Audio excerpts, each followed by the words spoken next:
And we are live. How's everybody doing tonight? My name is Anthony Brian Logan. Thank you for joining me. Let me go ahead and get my music jumping the way it's supposed to be jumping. But thank y'all for joining. We are live.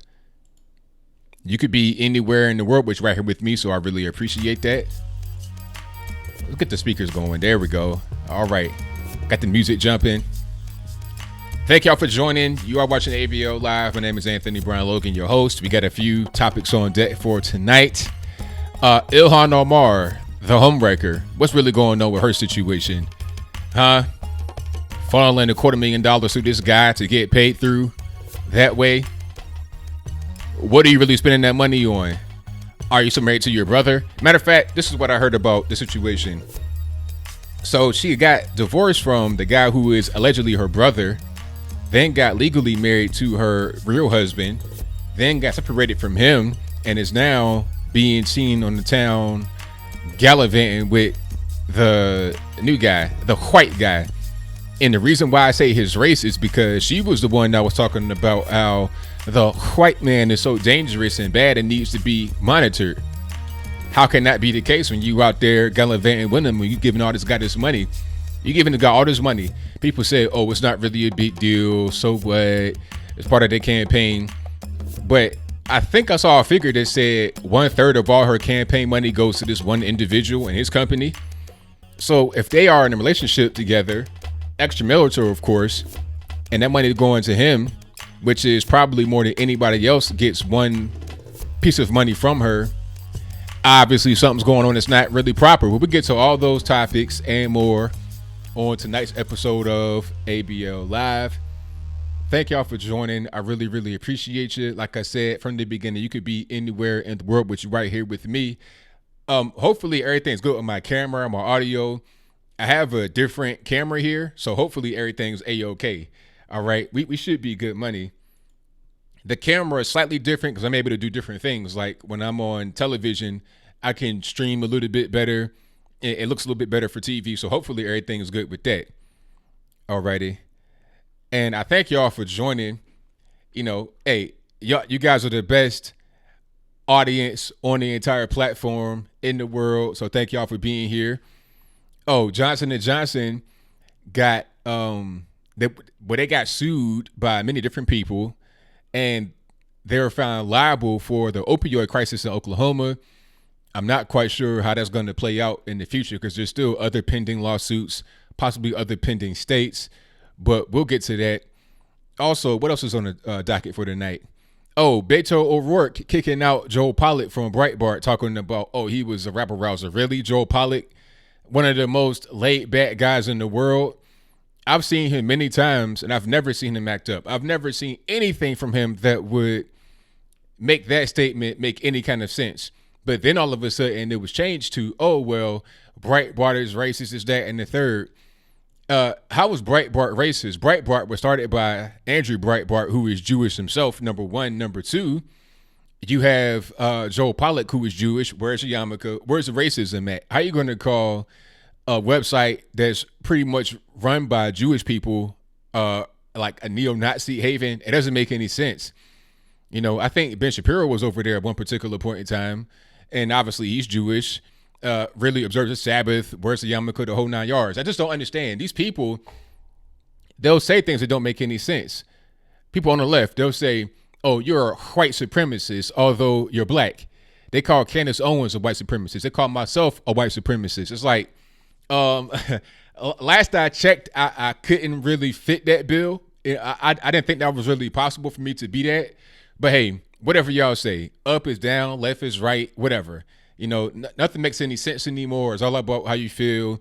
And, you know, facts don't even really make an appearance in the mind of the average far leftist, which at this point is becoming the face of the entire left.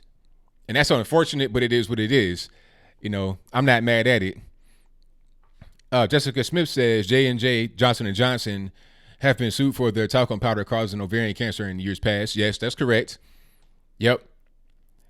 But this whole thing with the opioid crisis, I'm not really sure because a lot of other companies, like it's a legal drug that everybody knows about. We all know about what heroin does. with opiate derivatives, which ain't nothing but just different forms of heroin. We know what they do, so I'm not really sure how they're being held liable. I don't really know what the laws are here. But thank you to Super Chatters already. Thank you to Barbara Kinsey, who says, thanks for the excellent coverage. Well, thank you for your donation. I definitely appreciate it. Without you, there would be no me. Thank you to GP for you tonight, who says, real news. Thanks, ABL. Hey, no problem. Like I said, I do it for y'all. But we got to talk about Ilhan Omar right quick, because, I like to do in the beginning of these live streams, just talk for a while about certain things that's going on. Oh, we got to talk about Ilhan Omar. This lady is a mess all over the place. I mean, some people did something. And what's up with her voice? I understand that's Somali, but first of all, you've been in America since you've been like 8 or 10 years old. Why do you still have this weird accent? You would think after a while that accent would not be the way it is. It might be there a little bit. I mean, but come on, you've been in America, but then again, you've been in a heavily Somali area, so maybe you just have it there. I don't know. It's just weird. Anyway, some people did something, and then you married to your brother, allegedly. And I got to say allegedly because I don't know, but I saw pictures of the guy, and I saw pictures of the guy with her and her real husband and her children together. The guy's place of residence or whatever the case was her husband's business address. So obviously something ain't right there. Whether it's her brother, her cousin, a friend to the family or something ain't right. It's most likely her brother, and she did that to get, to end around the whole citizenship thing, the immigration thing. Why would you get legally married to this random person who is probably gay for real, who you have no children with, no ties with at all, but you did not get legally married to the guy you got kids with and been with since you've been like late teens, early 20s? I mean, it doesn't make any sense. But then again, it does make sense when you look at it from the point of view of she kept that marriage slot open to engage in some fraud. And it only kind of corrected itself as she got into Congress like last year. So my question would be, is it a thing that is done in a community up there in Minnesota with the Somalis where they marry their cousin or their brother or aunt, uncle, somebody like that to get them over here to the States as part of an extended chain migration program that they do kind of under the radar? Did we expose the thing that's going on like kind of underground, or are we just conspiracy theorists? We were called conspiracy theorists talking about Jeffrey Epstein. Oh, Jeffrey Epstein does not have a pedophile island. That's an Alex Jones conspiracy tinfoil hat. And then the feds go raid the pedophile island. Oh, it ain't a conspiracy no more, is it? And then Jeffrey Epstein is dead. We all said Epstein's not going to survive. They're going to kill him in jail. The cameras won't work. And what happened? He dies in jail. You 6 foot tall and commit suicide off the top bunk by hanging yourself. And then the cameras don't work. I saw today a headline that says the camera footage outside of his cell is unusable. What does that even mean? I thought it was just not on altogether. Like it just didn't work. But it's unusable. So there is footage. Why is it not usable? I didn't have time to read the article. I'm just asking questions here, okay? We all knew it would happen, so it's not a conspiracy anymore. Same thing with Ilhan Omar. I think it'll come forward eventually that her brother is a guy she was married to for immigration purposes. She already had to relinquish some money because of some tax fraud stuff, all right? She was married to her quote-unquote real husband through the religious ceremony, not legally, while she was married to some other guy who was probably her brother legally, probably for immigration, and she filed a joint tax return with the guy she was not married to legally. That's not legal, obviously. So she had to get a lawyer to pay for that to fix that problem, and the money came from campaign finances. She was ordered to pay that money back, and it wasn't even a big amount of money. It was like $3,500. Her husband works. Her husband was a banker at one particular point in time, and then her husband became some kind of consultant or something for a Minnesota Minnesota city council person. So was it Minneapolis? I'm not really sure where the city is. So it's just all kind of weird. A lot of shady stuff happening around politics in that particular area. Guys go to jail for this. It wouldn't be the first time local official was engaged in corruption. We saw it in Baltimore, Maryland. We saw it with Catherine Pugh, the most recent mayor before the one that's in office right now, Jack something, I forget his name, but she got raided by the feds because of some improper deals with her children's book. Getting paid kind of under the table from companies. They're buying a bunch of the books. So the thing with Ilhan Omar, I think it goes beyond just her being a philanderer. That's a big thing, obviously, right there. But the bigger issue is the corruption. Okay, just the sheer outright corruption. The thing about people like AOC, they're just dangerous because if they're in a position of power, they can influence things that happen to you that are negative. Just like the whole Amazon deal. You're talking about billions of dollars in revenue, jobs, all kind of stuff. Infrastructure, construction, school construction, all kind of stuff. And then she got in there talking about, oh, it's not a fair deal and you got to go away. And then now all that's gone. Now, can I totally blame her? At a certain point, I can't. You got to blame those that voted for her, but you also got to blame the leadership that should be in control in New York City. Bill de Blasio or anybody else want to step up. The governor, Cuomo, you're pretty much just getting triggered and upset, but what are you really going to do to stop this heathen from wrecking your city? Okay, so these people have some serious issues, but Ilhan Omar is just straight corrupt. Now, I wonder if this story will be covered by the media. Will it be covered in the sense of, oh, this is a conspiracy theory and it's not really a real thing? Or will it be, this is some serious corruption happening here and we need to get her out of office? Okay, they talk about Donald Trump and getting him out of office through impeachment from just sheer allegations. Oh, he's a Russian spy. He's a troll. The Steele dossier. They had nothing on this guy. They had so much of nothing. They had to create some kind of fan fiction from a foreign government, from a foreign source. Christopher Steele, who worked with the Russians and the Clinton Crime Foundation to come up with the whole Steele dossier, talking about, oh, Trump was in Russia and he hired some hookers to pee on the bed because Barack and Michelle would sleep there when they would come to visit Moscow. Just retarded stuff. So based on that, you got 3 years, $30 million, people getting locked up for 7 days in the penitentiary for lying or misspeaking, all kind of stuff. And all those resources were wasted.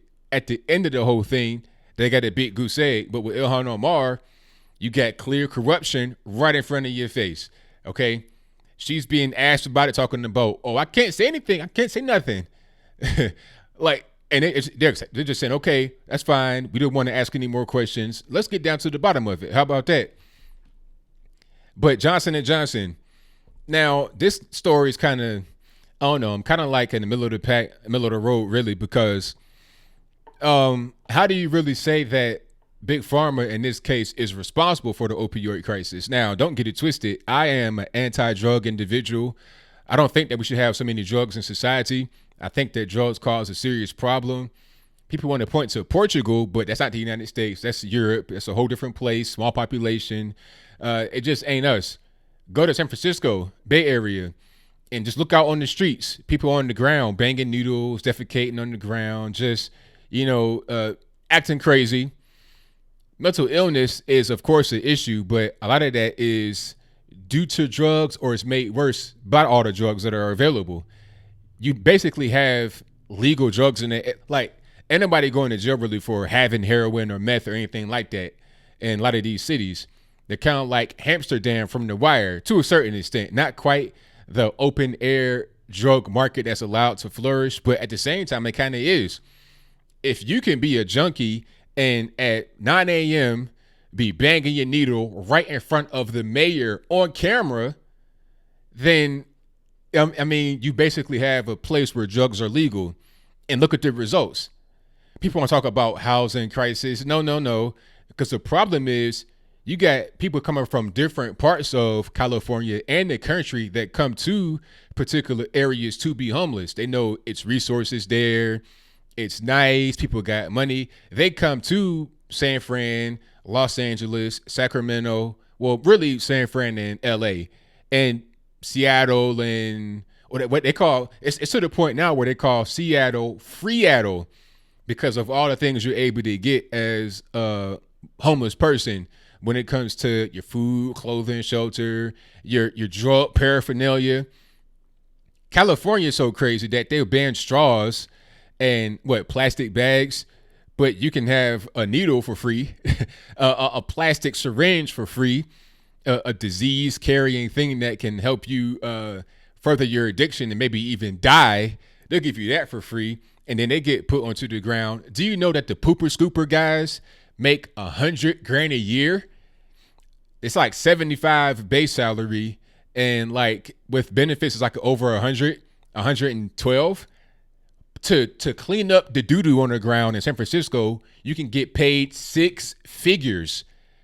It's plenty of money in the situation as well. So a lot of these leftist individuals in San Fran and LA and other parts of the left coast, they want the homeless dope fiend to come out there and populate their city, because the more of them there are, the more money they get spent on them, and then the more money they make as a result.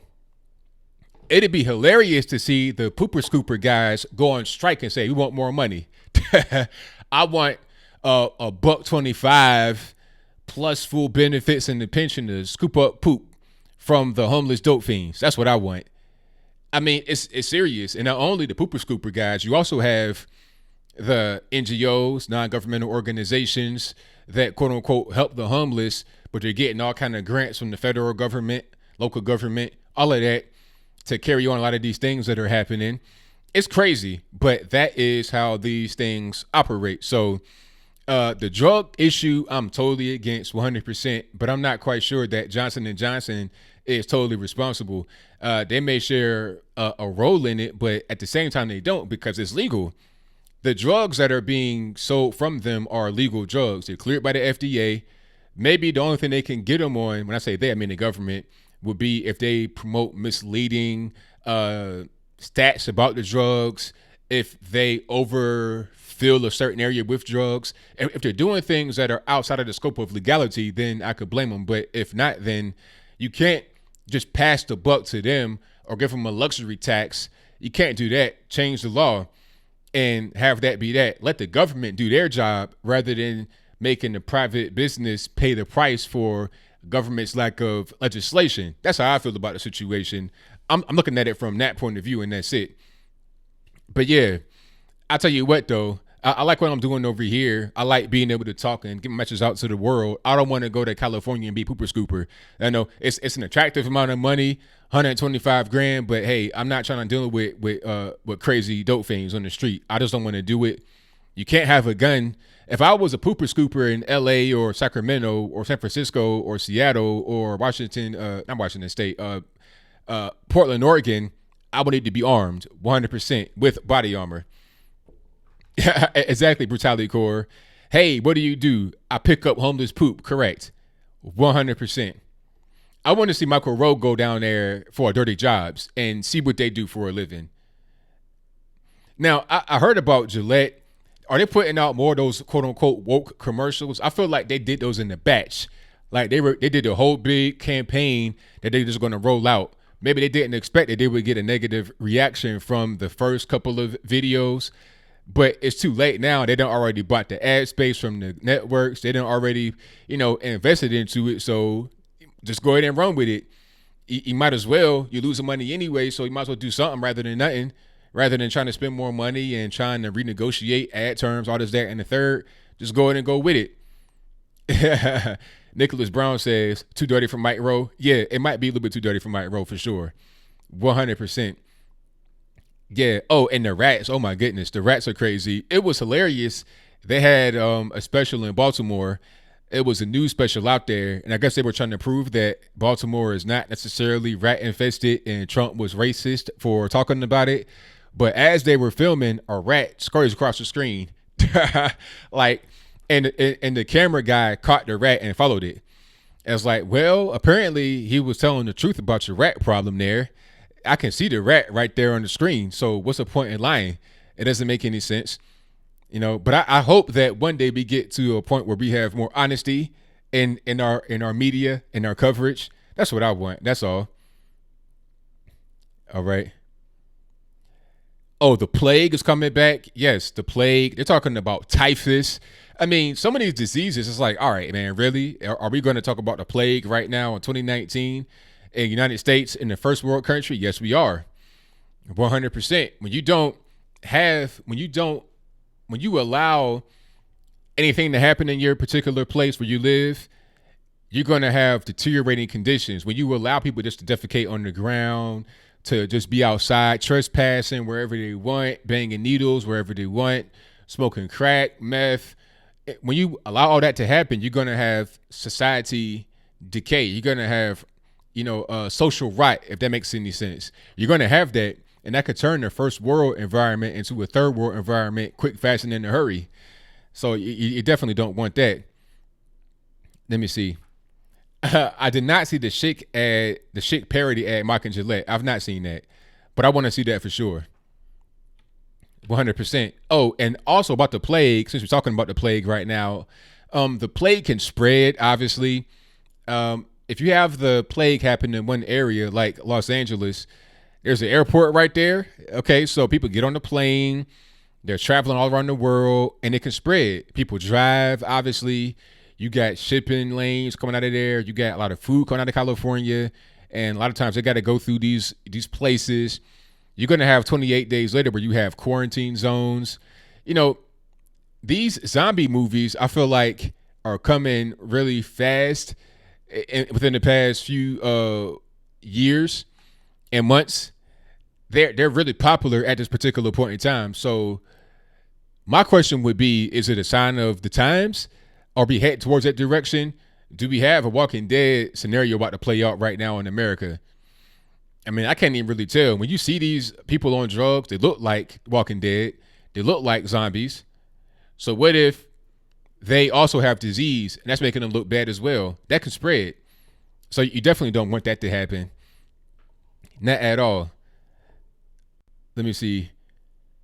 Crusher Yellow Wilson says, I said Wilson. Crusher Yellow Lion says, Gillette is now apologizing and trying to get men back on their team. Hey, it's too late now. The damage has been done. What are you really going to do? I don't even use wet shaving products anymore. That's because my skin, I can't do it. I use the metal clippers.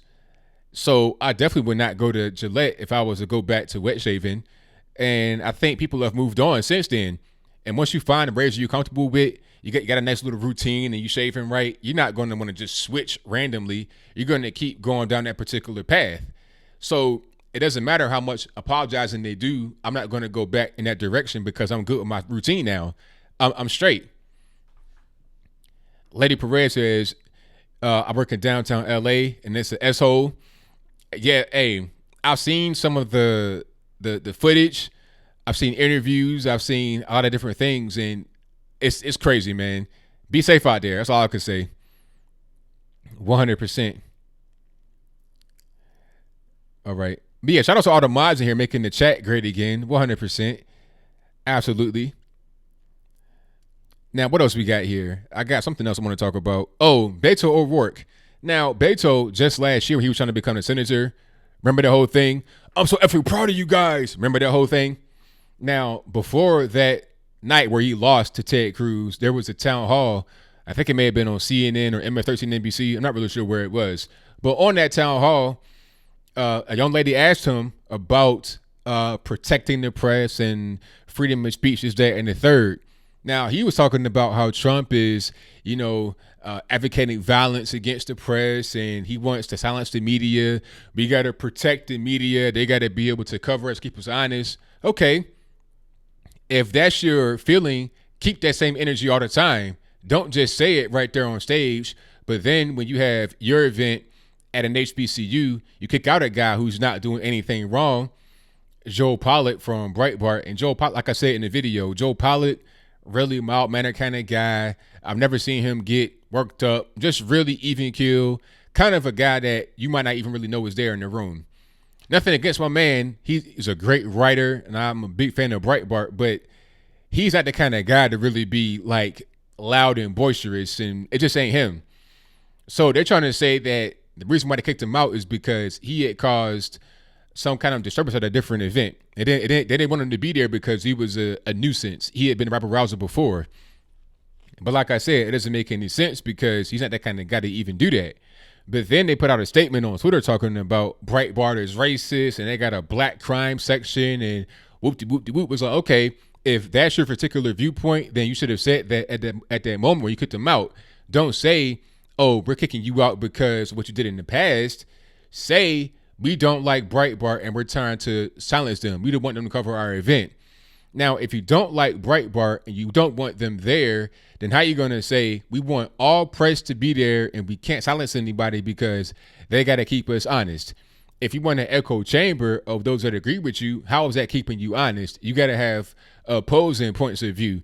The only time where you kick opposing points of view out is when they get rowdy and want to fight like Brian Karam. Remember the whole thing in the Rose Garden talking about, let's go outside, talking to Sebastian Gorka and Joy Villa and Brandon Tatum. That guy right there deserved to get removed from the whole situation and to get his press pass revoked. He deserved that from the White House, that is. Same thing with Jim Acosta, wrestling with the girl, trying to snatch the mic from her. It's like, no, don't do that. And if you're going to do that, you can leave, sir. If you're going to be wrestling and tussling and fighting and cussing, you can just go ahead and go somewhere else. You don't have to be right here. But Joel Pollak did not do any of that. So it's funny. April Ryan, same thing.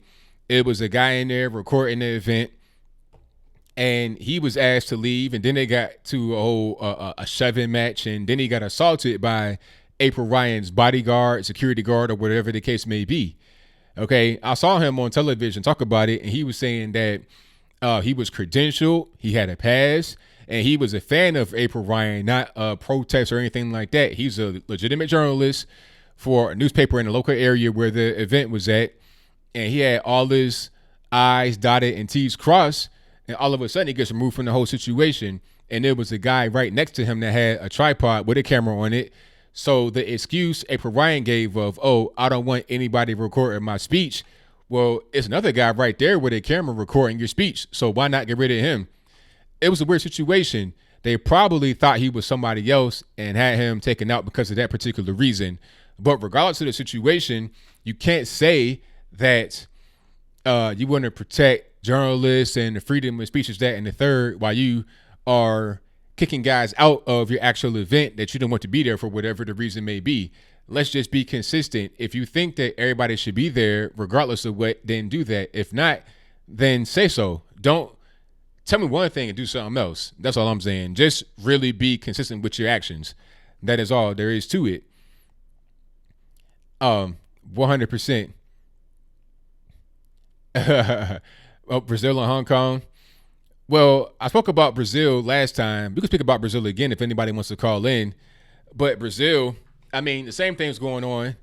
The wildfire, I've not seen it in the news too much. I feel like it was in the news for like one day and it went away. It's kind of weird. I'm not really sure why that happened. I think the latest news is that Bolsonaro was offered some money by the French to help with the situation, or with the G7 summit in general. It might have been France and other nations. They pledged like $20 million. He was like, look, you can't even keep Notre Dame from burning down, an historical landmark, been there for 700 years. So if you can't control your own landmarks, world-renowned landmarks from burning up, how are you going to help with the Amazon rainforest? And then the thing about it is the Amazon always burns like this at this time of year. It's always like this. Like, you can look at a map of the burns in years past and compare it to this year and overlay it. It's the same. It's the same spots. It's no real difference. It's the same. So people talking about, oh, the Earth's lungs, and if we don't bring back the Amazon, we're all going to die. I mean, people just talking crazy with no scientific evidence. The left are funny. They'll say, oh, believe in science, believe in this, believe in that. But when it comes to actual science, they don't really believe it. They'll believe that there's a trillion genders. They'll believe in unproven claims in science, theories and stuff like that as facts. But when you're talking about oxygen and, O2 and stuff like that, they say, nah, we don't want to believe in that. We believe in whatever the mainstream media tells us to believe. That's kind of how that works. Dark Duck says, still waiting on my bathwater. You probably talked to that streamer That might have been the boy, but anyway, that's a different story. I digress. The calls are not on right now, analytical chick, but I will get to those in a minute. So don't even worry about it. I'll get you on soon. Give me a little while and I'll get to the calls. And thank y'all for joining. If you're just not coming in, please give the video a thumbs up. I definitely appreciate it. Like the video, share the video, do all that good stuff. And if you are a first-time subscriber, please subscribe. If you're not already, or first-time viewer, pardon me, subscribe to the channel. And there's a little bell right beside it. Click the bell to get notified whenever I go live and post a new video. I really appreciate that. Exactly, ENJ4321. The Amazon, the rainforest always burns. It could be from anything. It could be from a lightning strike, just a natural phenomenon that happens. It could be possibly spontaneous combustion. If it gets real hot or it gets real dry, whatever the case may be, you got a fire. It could be from anything. It could be from an ember, from a different fire, catching onto some a pile of dead vegetation, some fuel for a fire. That could start that way. You got land that had been previously cleared for farming that has controlled burns on it to get the land prepared. All these things can happen. That's just kind of how that goes. It's not anything new at all. But the mainstream media wants to point towards this whole thing of climate change, and people that are on the right wing don't want to believe in it. And if we don't do something right now, we're going to lose the Amazon. People were crazy. That was wild. People trying to talk about, oh, if we don't put out the fire, if we don't donate money to the Amazon, we're going to lose the Amazon. Like your $5 is going to help the Amazon. Like nobody, there's not enough money right now in the world that could put out a fire in the Amazon if the whole thing was on fire. It just ain't going to happen. Okay, 20 million really is nothing. Like, what is that really going to do? But you're going to put water into the rainforest? Like, you know, it's just not really possible. Like my dad was a firefighter, so I know a little bit about fire and how things work. It just ain't really gonna work out well for you. I may do more IG videos. Afanasi, I know I butchered your name and I'm sorry, but I may do more Instagram videos. I'm kind of slacking on my Instagram game because my focus is on YouTube, but Instagram is a really popular place. I'm gonna do more over there, so be on the lookout for that. 100%. Canada gave 15 million. Alrighty. What's going on, Philip C? He says, ABL, bro, amazing that you're at 330K subs. I joined you at about 100K subs. Great work as always, brother. Thank you. Thank you, man. Appreciate that recognition. I'm going to try to keep on going, man. Get to 400, 500, a million. So thank you for being along with the ride, man. I really, really appreciate you. Yeah, fires always burn. That's just a natural thing. Fire is one of the most basic, things. Like, they talk about the caveman. I really don't believe in that. That's a different story. But they talk about the caveman finding fire as like the first course of action. Okay. Although I don't believe in the caveman story, that's pretty much how that will work. Kevin Duggan says there's enough oxygen on the earth for an estimated 2 billion years. Exactly. They think that if there's a forest fire and the Amazon, like here's the leftist logic. Okay. They think that if there's a big fire in the Amazon, it's like half of the whole Amazon on fire, which is absurd because the Amazon takes up almost 2/3 of the entire landmass of South America. You're talking about 2/3 of an entire continent almost is the Amazon rainforest. Okay. In different countries and everything. But anyway, they think that if it's half of the forest on fire and they produce 20% of the world's oxygen, that we're going to lose 10% of the world's oxygen. So it's going to be harder for us to breathe. Like, it's just so silly. It doesn't make any sense. But when people just talk about things they're not educated about, they say silly things. My plea to anybody out there would be to just get educated about the situation, learn about what's going on, read a little bit, and then make a decision, give an explanation, or give your opinion at that particular point in time. You can say what your opinion is right now without being educated, but I think it might not be a good idea because you're saying things that don't make any sense. Like, we're just not going to be able to breathe tomorrow if the fire keeps going on, and it'll burn the whole Amazon. That's like a million square miles, which is half of the Amazon. It's going to burn all that in a day. I mean, it's ludicrous, but it is what it is. Yes, that's correct, Jeff. Most oxygen comes from the oceans. The 20% thing is not true. They say 20% of the world's oxygen comes from the Amazon. That's not true. Probably like about 5 to 6% at best. And the oxygen does not just get it ain't like a tree breathes and then we breathe it immediately. Okay. Oxygen is produced and the atmosphere stores it basically for a very long time, millions of years, basically. So even if all the world's oxygen was to come to an end, like if there was no more oxygen in the atmosphere, like if there was no more oxygen produced on planet Earth, in the water or in the trees, we could still have enough for like a billion more years, or at least a million. It wouldn't just be like, all right, we can't breathe tomorrow. That's just not how that works. All right, let's get to the calls in a moment. The number to call is 434-658-1220. I thank y'all for being here. Let me get everything straight just to make sure it'll be good. Because y'all know Skype, my favorite application on this whole computer, it does whatever it wants to do. Shout out to GP for you tonight, who said we should take the plague to the whole town road. Hilarious. Thank you for the donation, man. Definitely appreciate you. Shout out to Jericho Green. Hey, Jericho Green, if you're watching me, man, please email me at contact@anthonyblogan.com. Hit me on Twitter, Facebook, or whatever, man. I got something for you, man. People want to reach you. Please contact me. If you're listening, contact me, all right? But he says, Omar, the Somali double agent, is disgusting. I don't want my tax money going to her weekend rendezvous. #op. Exactly, 100%. It's like, look, you're spending campaign money and money from the federal government in improper ways. No. And, one thing I miss about the whole situation is that when she's giving that campaign money to the guy and she's sleeping with him, that will come back to her. The cash she gives to him will come back to her. So that could be just funding her whole squad facade, if that makes any sense.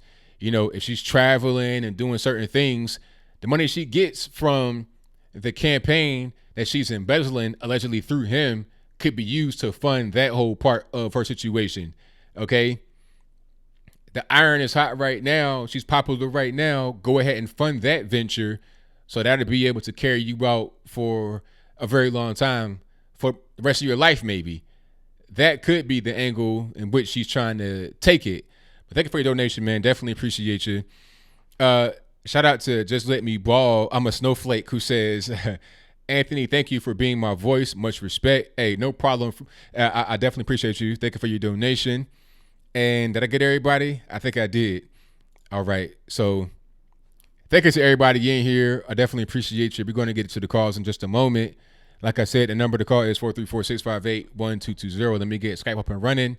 See if it works the way I want it to. All right. Yeah, I mean, the thing about people in the House is that they get elected every 2 years, if I'm not mistaken. So she does not have that much time to operate, in my humble opinion. So I think that she may be gone pretty soon from office. But we can only time's going to tell. All right, let me go ahead and get my settings proper here.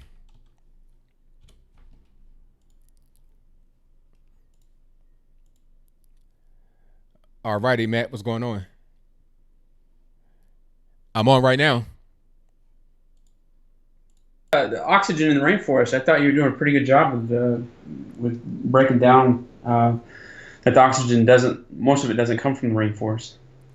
Right, exactly. And I kept hearing about this from the mainstream media, even Fox News. Like a lot of places were just reporting this information like it was true. But I'm like, nah, that can't be right, because, I mean, what about the ocean? So I dug a little bit deeper and found out what's really going on from, scientific sources to see what's happening. And then it's like, okay, I figured that number was way too big, and I figured that I was correct about that not just being right. Yeah, I'm trolling my local newspaper with comments, but I've been pointing out that the world is actually going through a carbon dioxide famine. If you look at the geological history of carbon dioxide, the last time we were this low was like leading into the Triassic period. and the ferns are having a harder time. A lot of what they call the carbon C3 plants, the plants that need a lot of carbon, like corn, are having a harder time because they're suffocating. The plants are suffocating.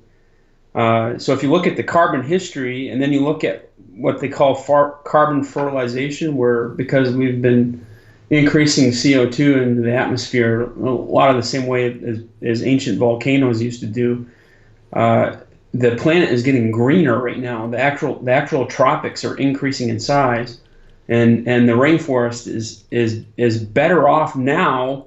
Not the old growth, but the new growth. There's more vegetative mass. Better off now, even with the clear cutting, because of the carbon fertilization. So if we clear cut the rainforest like we've been doing, and we didn't put more CO2 in the atmosphere, the planet would be in very terrible shape right now. That's right. So the deserts are reversing, and I mean, 6,000 something years ago, the Sahara wasn't even all desert. So now they got crops growing in Morocco. They got non-GMO rice and corn that are grown in Asia and in India, places where this stuff just didn't even, wasn't able to survive. And because of carbon fertilization, a lot of droughts are reversing, and crops that need a lot of water don't need as much water because extra carbon in the atmosphere actually helps conserve water. Wow, very good, man. Sounds good to me. Yeah.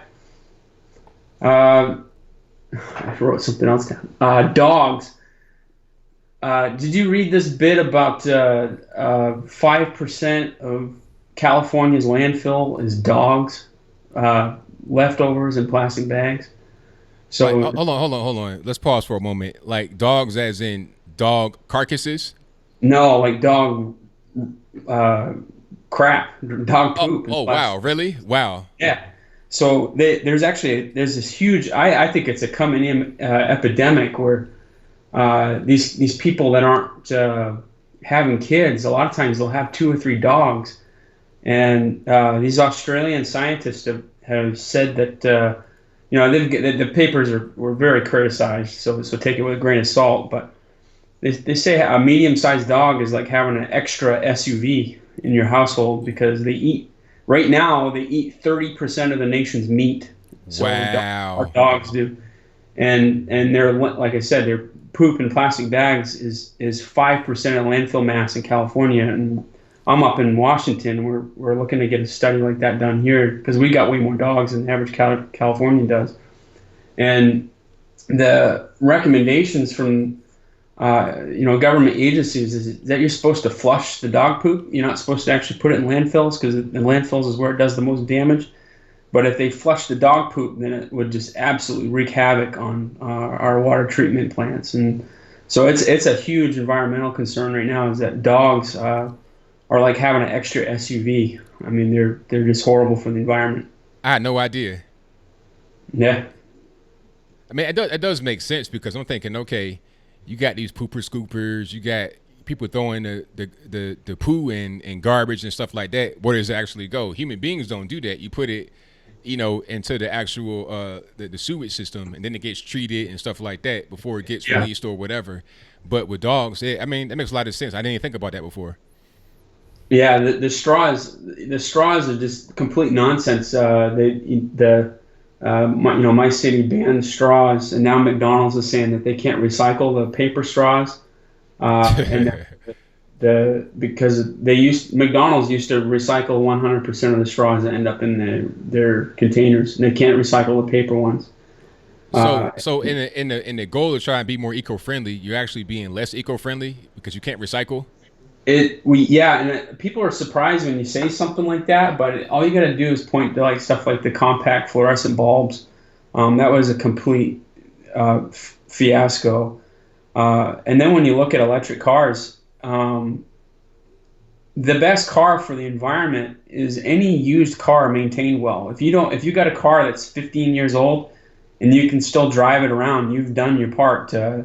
Cash for clunkers was supposedly it was an environmental scheme, but really it was using the metals because we wanted to get more national debt, and a lot of times our treasuries weren't as savory for foreign buyers unless but our metal that we were driving around was. So it was a jobs program and a way to get more debt. But it was built as an environmental thing when hands down, any car that's maintained well that is good. And there's a lot of bad science behind California Clean Air Board did like a break-even study on the Nissan Leaf versus the Yaris, and they said that you had to drive the Leaf 180,000 miles before it would break even. And Wow. nobody's driving those 180,000 miles. Not at all. It's just nonsense. So, and that's with like I said, that's with the thumb on the scale. He said that's if we had 100% renewable energy in California, not the coal burning plants or nuclear. It's just fake science, man. I mean, fake science is everywhere. No doubt, man. Well, I thank you for the call. I definitely appreciate it. Yeah, likewise. Hey, you be good. All right, now same to you. Yeah.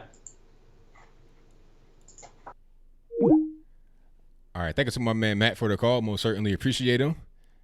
And thank you all for joining. The number to call is 434-658-1220. Yeah, a lot of these things, solar panels, wreck the environment as well.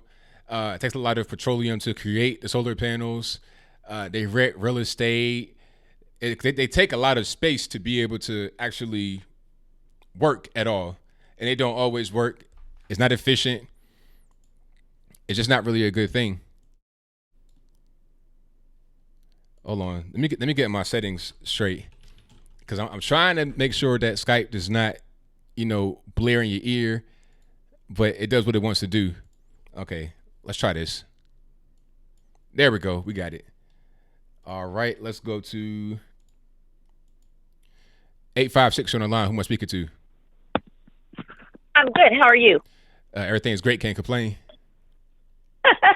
So anyways, I just wanted to share some view about this Omar, crazy woman. Do you think that there is going to be any kinds of consequences for all of the crimes she's committed? I'm not really sure. I think that there could be because she's a low-level person. She's not like high up on the food chain.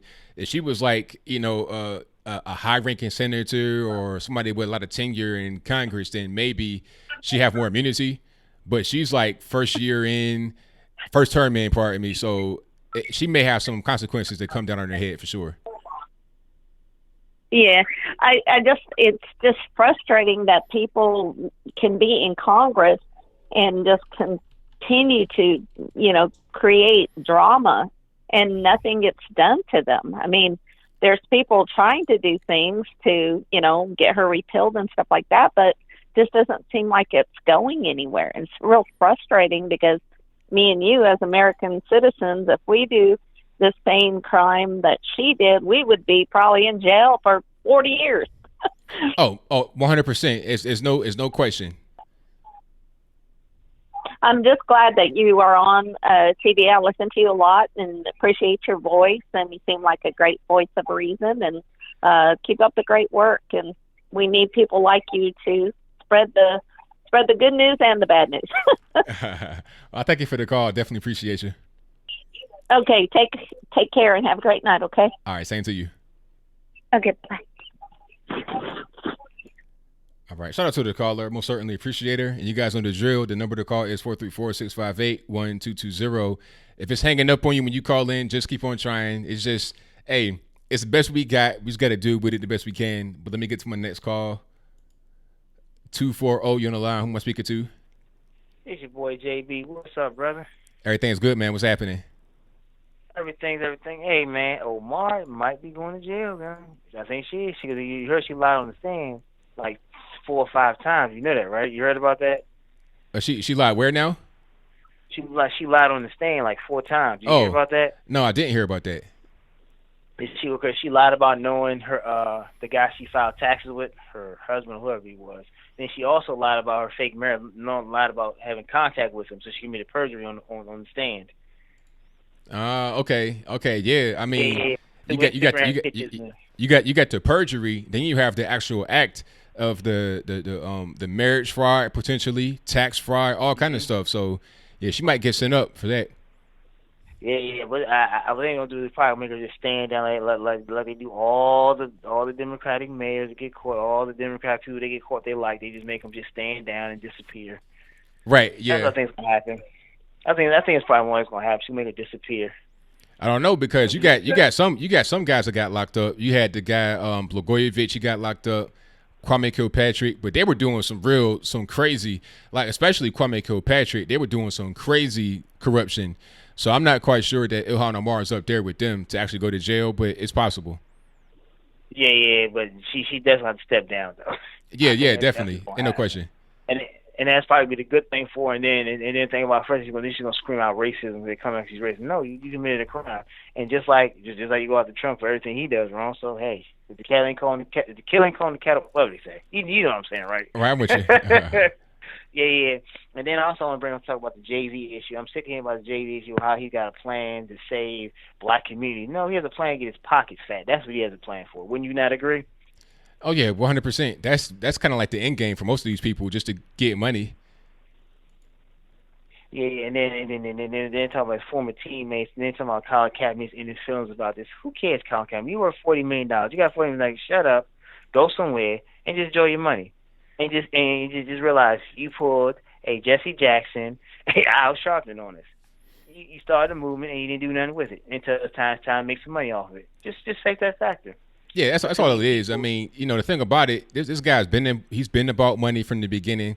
Like, I don't think he's going to spend time on anything unless it makes some money. Once you get to be at that particular point, especially if you're him, he's always been that same way. So it's just all about trying to get money. He don't care about none of this stuff that, the regular everyday Joe cares about.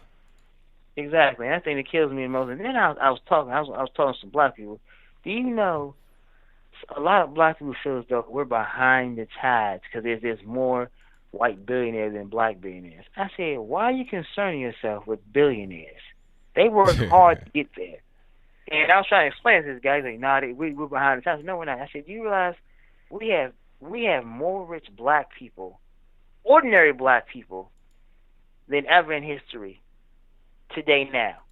He said, no, we don't. That's millions. I said, but that's how do you get the billions? You got to get the millions, then billions. That's how it goes. Am I right? Yeah, I mean, and the thing is, most people on planet Earth are never going to get to $1 billion. That's something that's really rare. So it shouldn't even be a concern of the average person about who has $1 billion. Just be concerned about yourself and how you're able to take care of yourself and your family. That's it. Maximize your particular skill set, and that's it. Exactly. And then while you're maximizing your skill set, share your skill. You're an electrician. Pull a young black man up in there with you, and he'll share the knowledge with somebody else. You see, that's what the black community is missing. We don't have that. I'm gonna share what I know, what I've learned, my skill set. I'm gonna pass it on to another young black man, and we don't have that in the black community. Would you not agree? I'm with you. Yep. And then when we always falling behind, but we always preach this brotherly love stuff, but then we criticize as hard as anybody else do. We downplay as hard as we do. We sell ourselves short in every aspect. We're not for our family. We want to. This is a line of black people, but you know what I'm saying? But I go on. There ain't enough time in the day. But ABL, how far you making on Days Gone? Where you at now? I'm stuck, man. I'm still like I forgot where I'm at. I'm at the point where where am I at? I'm at the point after he had got set up by the guy. They told him to go to this one spot, and like when they went to the camp to fix Boozer, and then he was like, okay. Go, yeah. I'm like right there. Oh, you got to sneak around the camp and everything. Yeah, like I'm just past that point. Oh, it gets easier. You got to keep playing. It'll get easier. You got to figure out a plan to do it. I wish I ain't got no time to tell you, but YouTube it. That's all I'll do when I get stuck somewhere. YouTube it, and you'll figure it out. Right. All right, brother, man. All right, peace, love, and joy, Juice Room. Peace. All right, now. All right, thanks to my man JB for the call. Most certainly appreciate him. And the number to call is 434-658-1220. Let me get to my next one here. All right, call in on the line, 571. Who am I speaking to? Good afternoon, Anthony. This is Nicholas from West Virginia, the Redneck. Yeah, all righty. What's going on? Doing well, sir. Good afternoon to everybody that's watching. And so, I love you so much that I'm sporting my 1776 Betsy Ross T-shirt that I got from your store. So I love this stuff. Way to go. Thank you, man. I really appreciate that. Well, of course, anytime. And speaking of, since you hit 300,000 subscribers and more, I would suggest that you open a BitChute account if you haven't done that already and synchronize your content there. You never know when YouTube will just look at you the other way around, and then we're not going to enjoy you anymore. Just a thought. Okay. 2 points. First of all, on the Johnson & Johnson, that everybody's screaming bloody murder, and they are the ones that are responsible for the opioid crisis in, what was it, Ohio or one of those states? It was I don't remember. Oklahoma. Oklahoma, yes. Sorry. Well, I got the O. Yeah. Despite the fact that I'm of like-minded with you, and I really don't like drugs that much, and I do believe that the drug industry is crazy. I mean, they have all the money in the world. We depend on them for basic medication and all that stuff. I truly believe that this should never go against Johnson & Johnson for two reasons. First of all, it's personal responsibility. Whether you decide to get drugs and go and start using, that's your choice. Nobody's forcing you. Nobody's doing you anything. People say, well, it's aggressive advertising and all that stuff. Yeah, of course. It is aggressive advertising, and so is aggressive advertising of, let's say, Mercedes-Benz or, Dodge and whoever. Nobody's forcing you to go and buy a car. So I don't subscribe to that idea. And the most important reason that I don't like this is because it opens Pandora's box. We've seen the craziness that went in Connecticut with Remington when several parents from I don't recall the shooting that happened, but was it Columbine or one of those? They actually went in Connecticut and they sued Remington, the firearms manufacturer. So lo and behold, we're removing the responsibility, the personal responsibility that everybody has selectively, and we're putting it to a company. So when it's guns involved, it's the gun manufacturer that it's at fault. It's not the individual that actually pulled the trigger. When it's, right now the medical, oh, no, it wasn't me that was taking the drugs. It was somebody else that forced me to do it. Well, if you start with that, then where will it stop? All right. I could turn around and say, you know what? It's this guy on TV that, is a really nice guy, and he smiled and all that stuff, and he made me do something else. And there you go, Anthony's now in trouble. Right. I'm oversimplifying this, but people should actually look a little bit ahead of what the decisions that we make now will play a part in the future. And the second part that I wanted to, and final, that I wanted to touch on is with Representative Omar. Yeah. Although, God help her.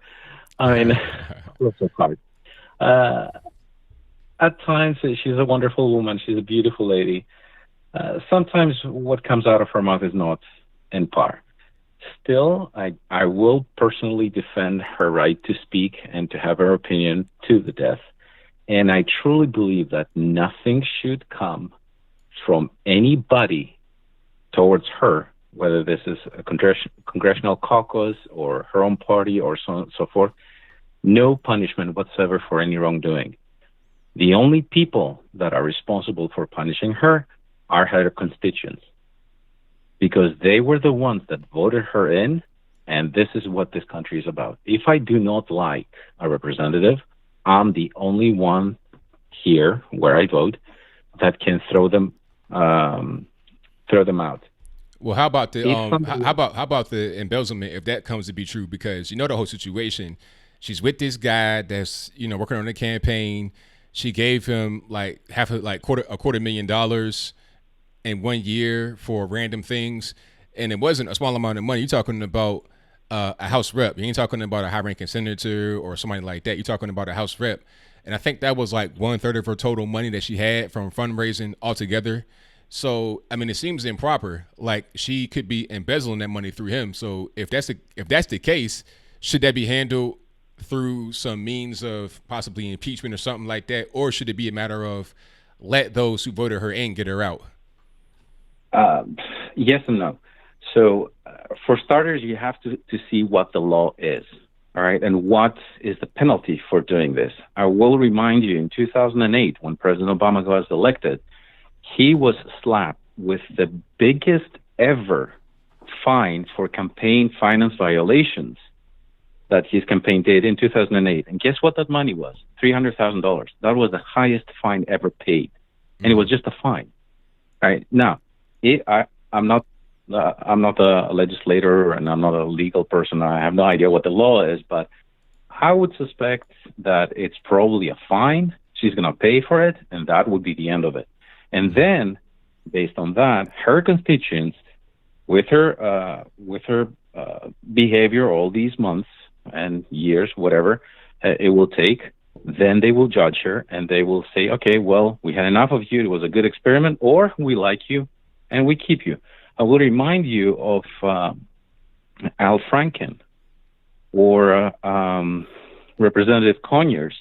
These two guys were really, really dirty and very, very unethical.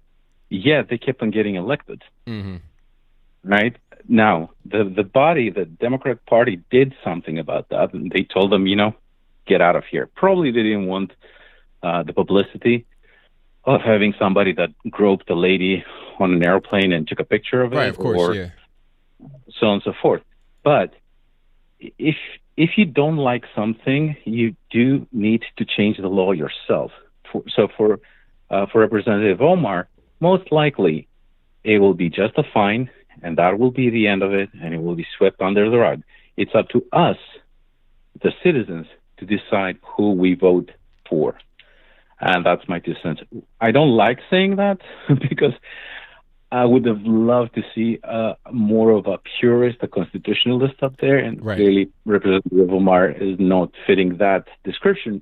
But having said that, I have the utmost respect for my fellow Americans that they would make the right choice, whenever that is. Well, I mean, I see where you're coming from, and thank you for your call. I definitely appreciate you. Mm-hmm. Same here. Have a nice night. All right, same to you. Bye. All right, shout out to the caller. Most certainly appreciate him. And let me get to the next call here.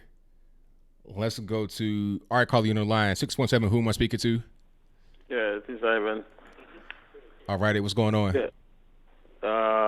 I don't want to talk much, sure, because seeing like, so I want to talk to Ilhan Omar.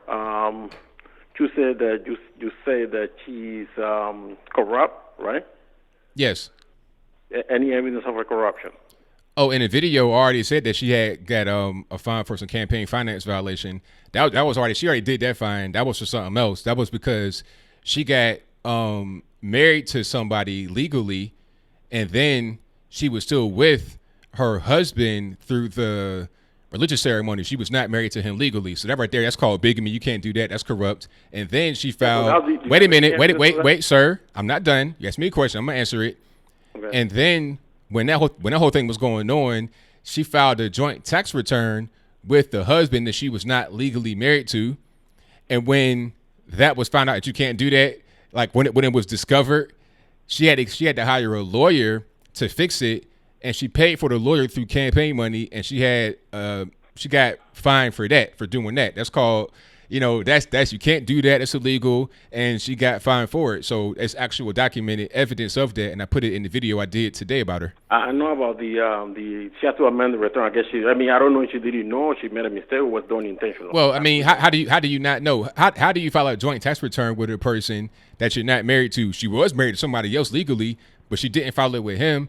She filed it to the guy she was not legally married to. How do you not know the difference between one guy? Wait. How do you not know the difference between one guy and the other? I mean, come on. Let's think a little bit. Explain to you. You see, you I would like to jump into a lot of stuff. Thank you. Sometimes people take a tax return to somebody who's doing dirty stuff that they don't tell you. Could be that. Could be that. I don't know. So you think? I'm just telling you. Come on, really? I'm a tax preparer myself, and I've seen things like that happen. So and you they don't tell the tax preparer. I won't do that, but I know people that do that. So you seen? Let's move on. So wait. So you seen somebody put a spouse that are not married to? Not her spouse. No, they're not married. Yeah. So you've seen that happen before without the consent. So wait a minute, can I talk?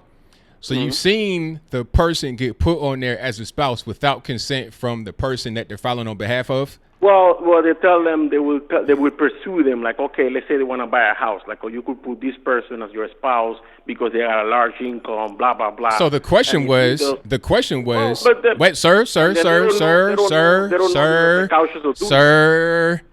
question was, have you ever seen somebody get put on a person's tax return as their spouse without permission from the person they're filing on behalf of? Yes or no? Yes or no? I haven't seen it directly. Thank you.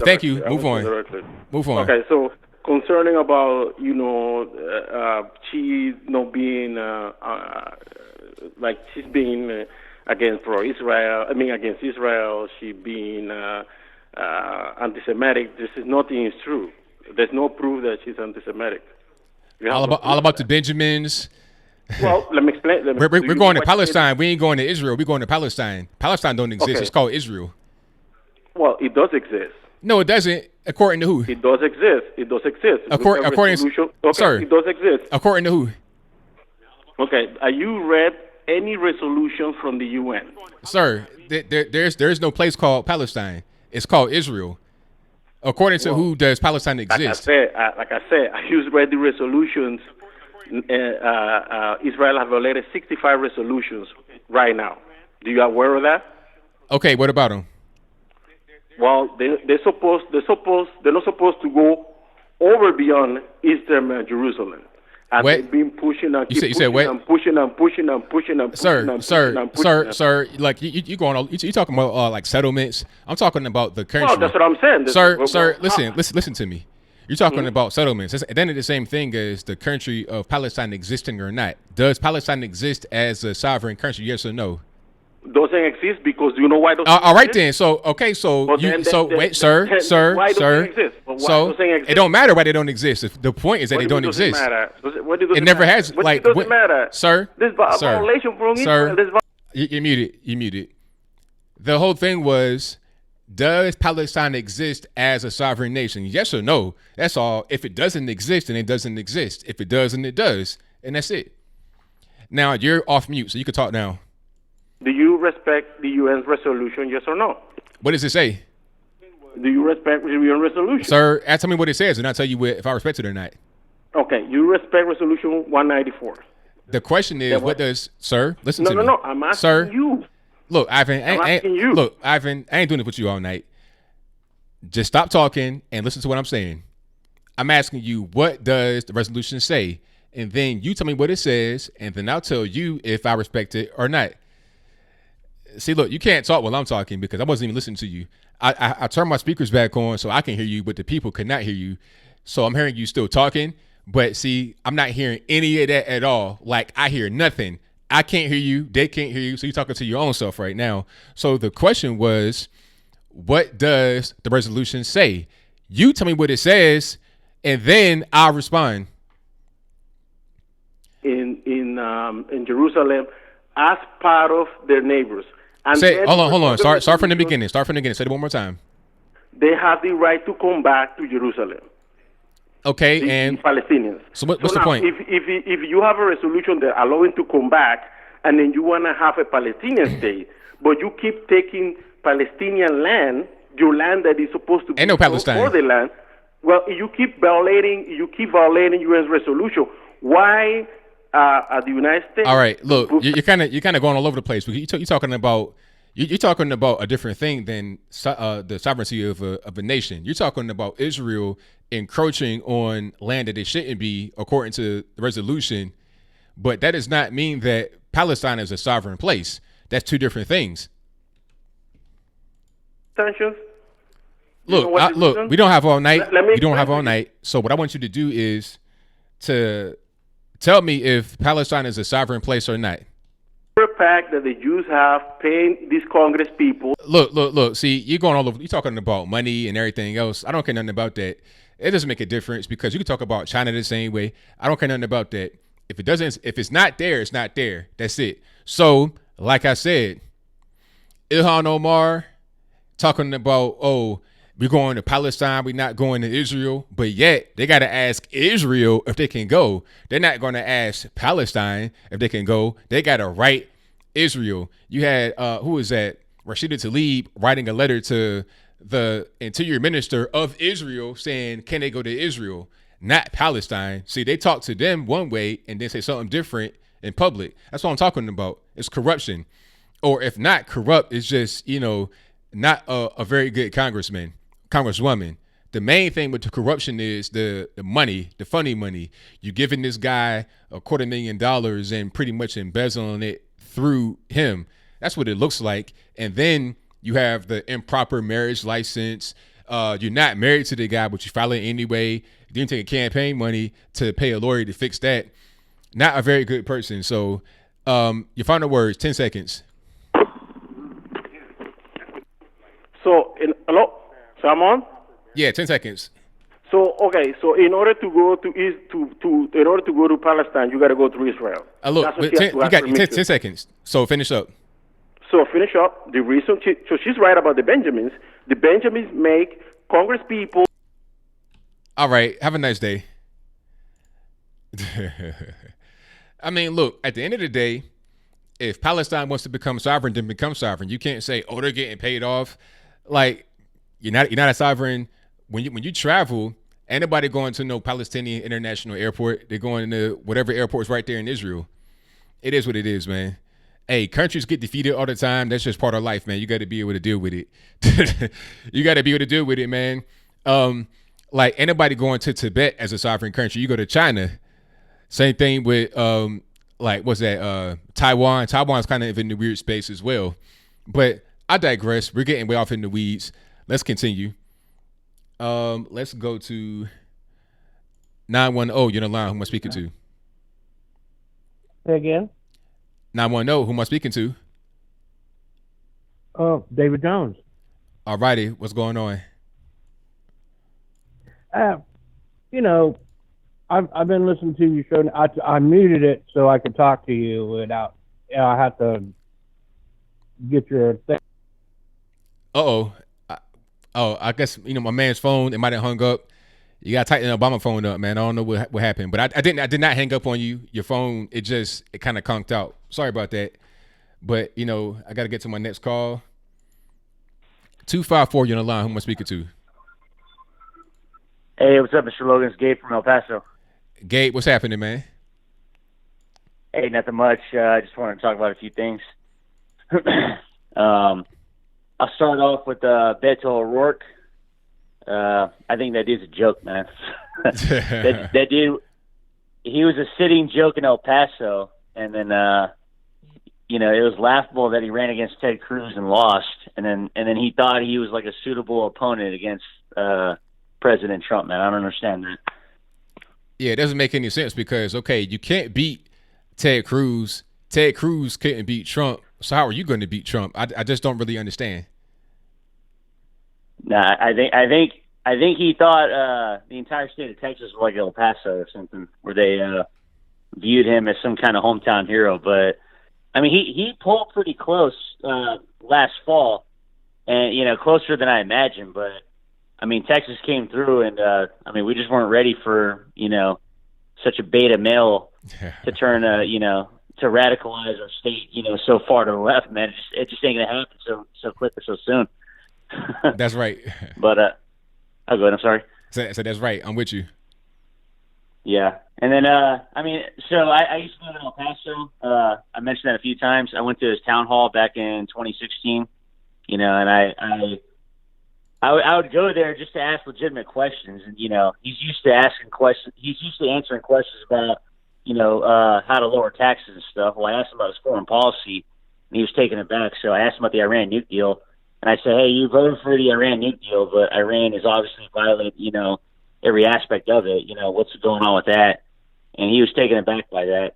And then, I mean, and the guy is just, he's more of a social media personality than he is a politician. He doesn't know anything that he's talking about. I'm from El Paso.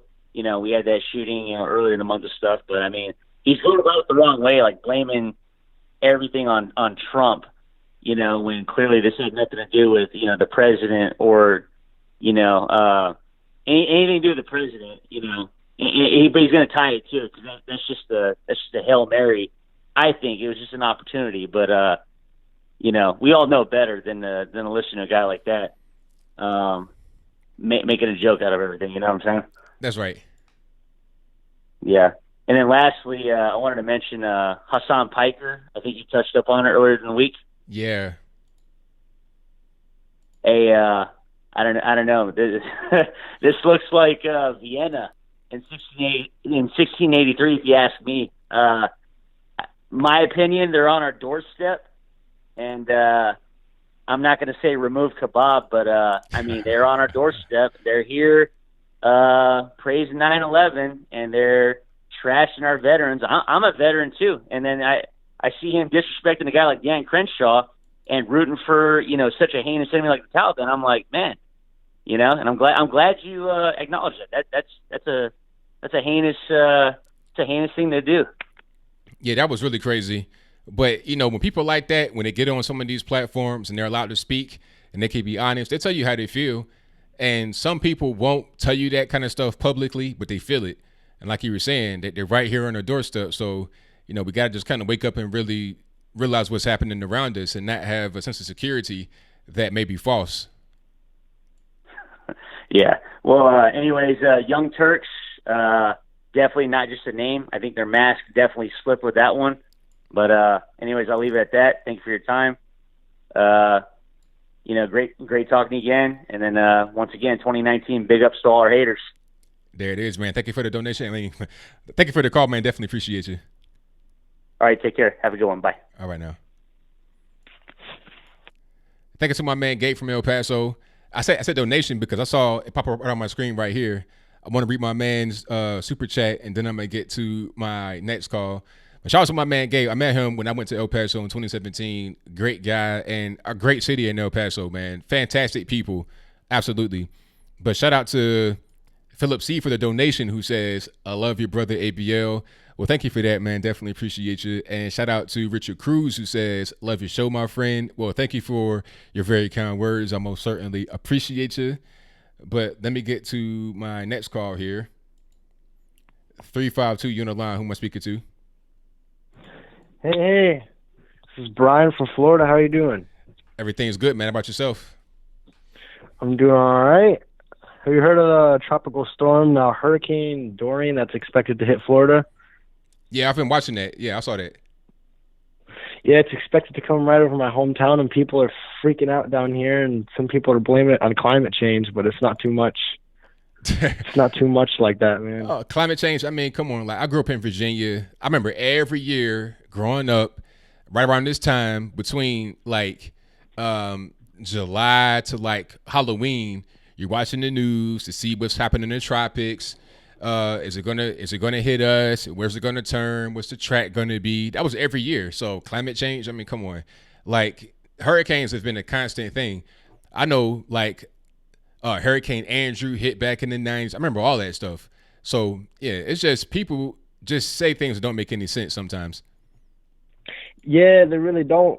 And people, it doesn't help, because this past year, people have been freaking out about climate change here in Florida, and they're like, oh my gosh, my house is going to sink, and all that stuff. And everyone went crazy down here when they learned about the Amazon. But people don't realize that the Amazon has been, I've watched a recent Tim Pool video about it. He was showing facts about how the Amazon's been burning up worse in 2017, like 2003, and years prior, and people don't realize.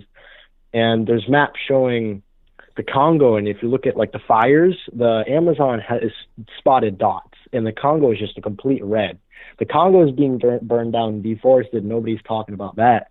Nobody's talking about the fires out in Asia, where all the forests are being logged down and stripped down and everything like that. People only care about the Amazon because it's the big one. People like to blame climate change and everything, but the tropics have always been bad, and climate change ultimately is. I don't get why people freak out about climate change. It's called climate change for a reason. The climate's going to change naturally over time, and it's just something odd, man. Yeah, it really is crazy, but that's the power of the media. That's why it's important for them to really just have to say things that are actually legitimate and accurate, rather than just putting anything out there that they feel like they want to put out there. Because people believe this stuff. They watch CNN, MSNBC, and then they go home and talk to the kids about it, and before you know it, everybody's talking about climate change when that was never a concern before, with the same exact situation happening that happened before. Yeah, climate change. Climate change is real, but people have to remember that we're in an interglacial period right now, and the Earth is naturally going to warm up.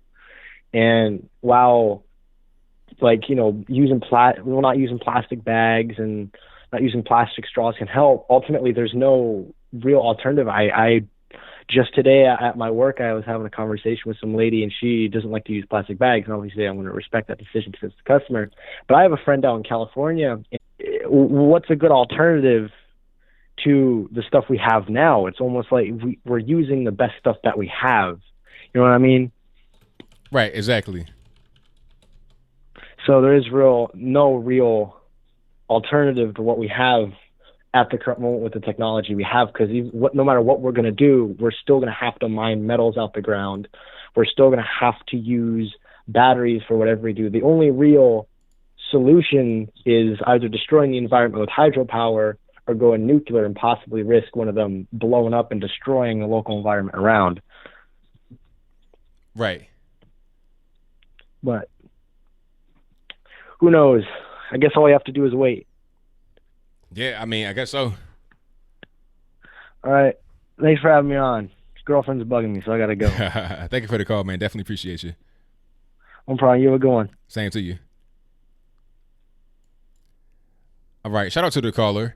Now, I asked if my stream was down because I'm looking at my back end and it's saying that there's not receiving any kind of data, but I don't know what's going on. If you guys can still hear me, give me a thumbs up. We keep on rocking. But YouTube is just having a little bit of glitch in the back end of the system. So hopefully everything's on the up and up, and we'll keep on rocking. But the number to call is 434-658-1220. And let me get to my next call here. All righty, let's go ahead and go to 702. You're on the line. Who am I speaking to? Hey, this is Rob in Vegas. All right, Rob, what's happening? Not much. Hey, I just wanted to call in and say, hey, I love your show. And I wanted to send a shout out to all those poor farmers that are underwater in the Midwest. Yeah, absolutely. I mean, they're having a rough year this year. Hey, I hear you, man. It's been really rough. Yep. It's hard for me to complain too much because we're in our third decade of drought. So oh wow. If they could ship some of that water this way, we'd really appreciate it. Yeah, absolutely. Yeah, our last wet year was 86. Wow. Long time. Yeah, long time. But yeah, I just called in to say hey, and I love your show. And thank you for that, man. Definitely appreciate you. You have a great night. Same to you. All right, shout out to the caller from Vegas. Yeah, Vegas, that heat over there is no joke. I mean, we talking about hot. It's unreal how hot it is. It's really wild. So, yeah, shout out to Vegas. Shout out to Phoenix, and shout out to the whole region. Tucson, Albuquerque, all that over there. El Paso, right in that same area too. All right, let me get to my next call here. Let's go 228. You're on the line. Who am I speaking to? Hey, who's this, ABL? Yes, it is. Oh, hi, this is Valerie. How are you doing tonight? I'm great. How about yourself? Oh, I'm doing good. I just wanted to say something about climate change that people really need to hear. Climate change is a natural phenomenon. It has happened since the beginning of time. It is how nature works. Do you know that the Sahara Desert was once a green and verdant plain with grass and animals and everything, and It changed. Now it's a desert. The Sahara Desert is a wasteland now, but it wasn't that way in the thousands of years ago. That's how nature works, and it always works that way, and it always will. Nature works that way. Climate change is a natural phenomenon, has always happened, and it always will happen. It's natural. And that's all I got to say. And I watch your show every day, and I really like it. Thank you for the call and your support. I definitely appreciate you. Okay, bye-bye. All right now.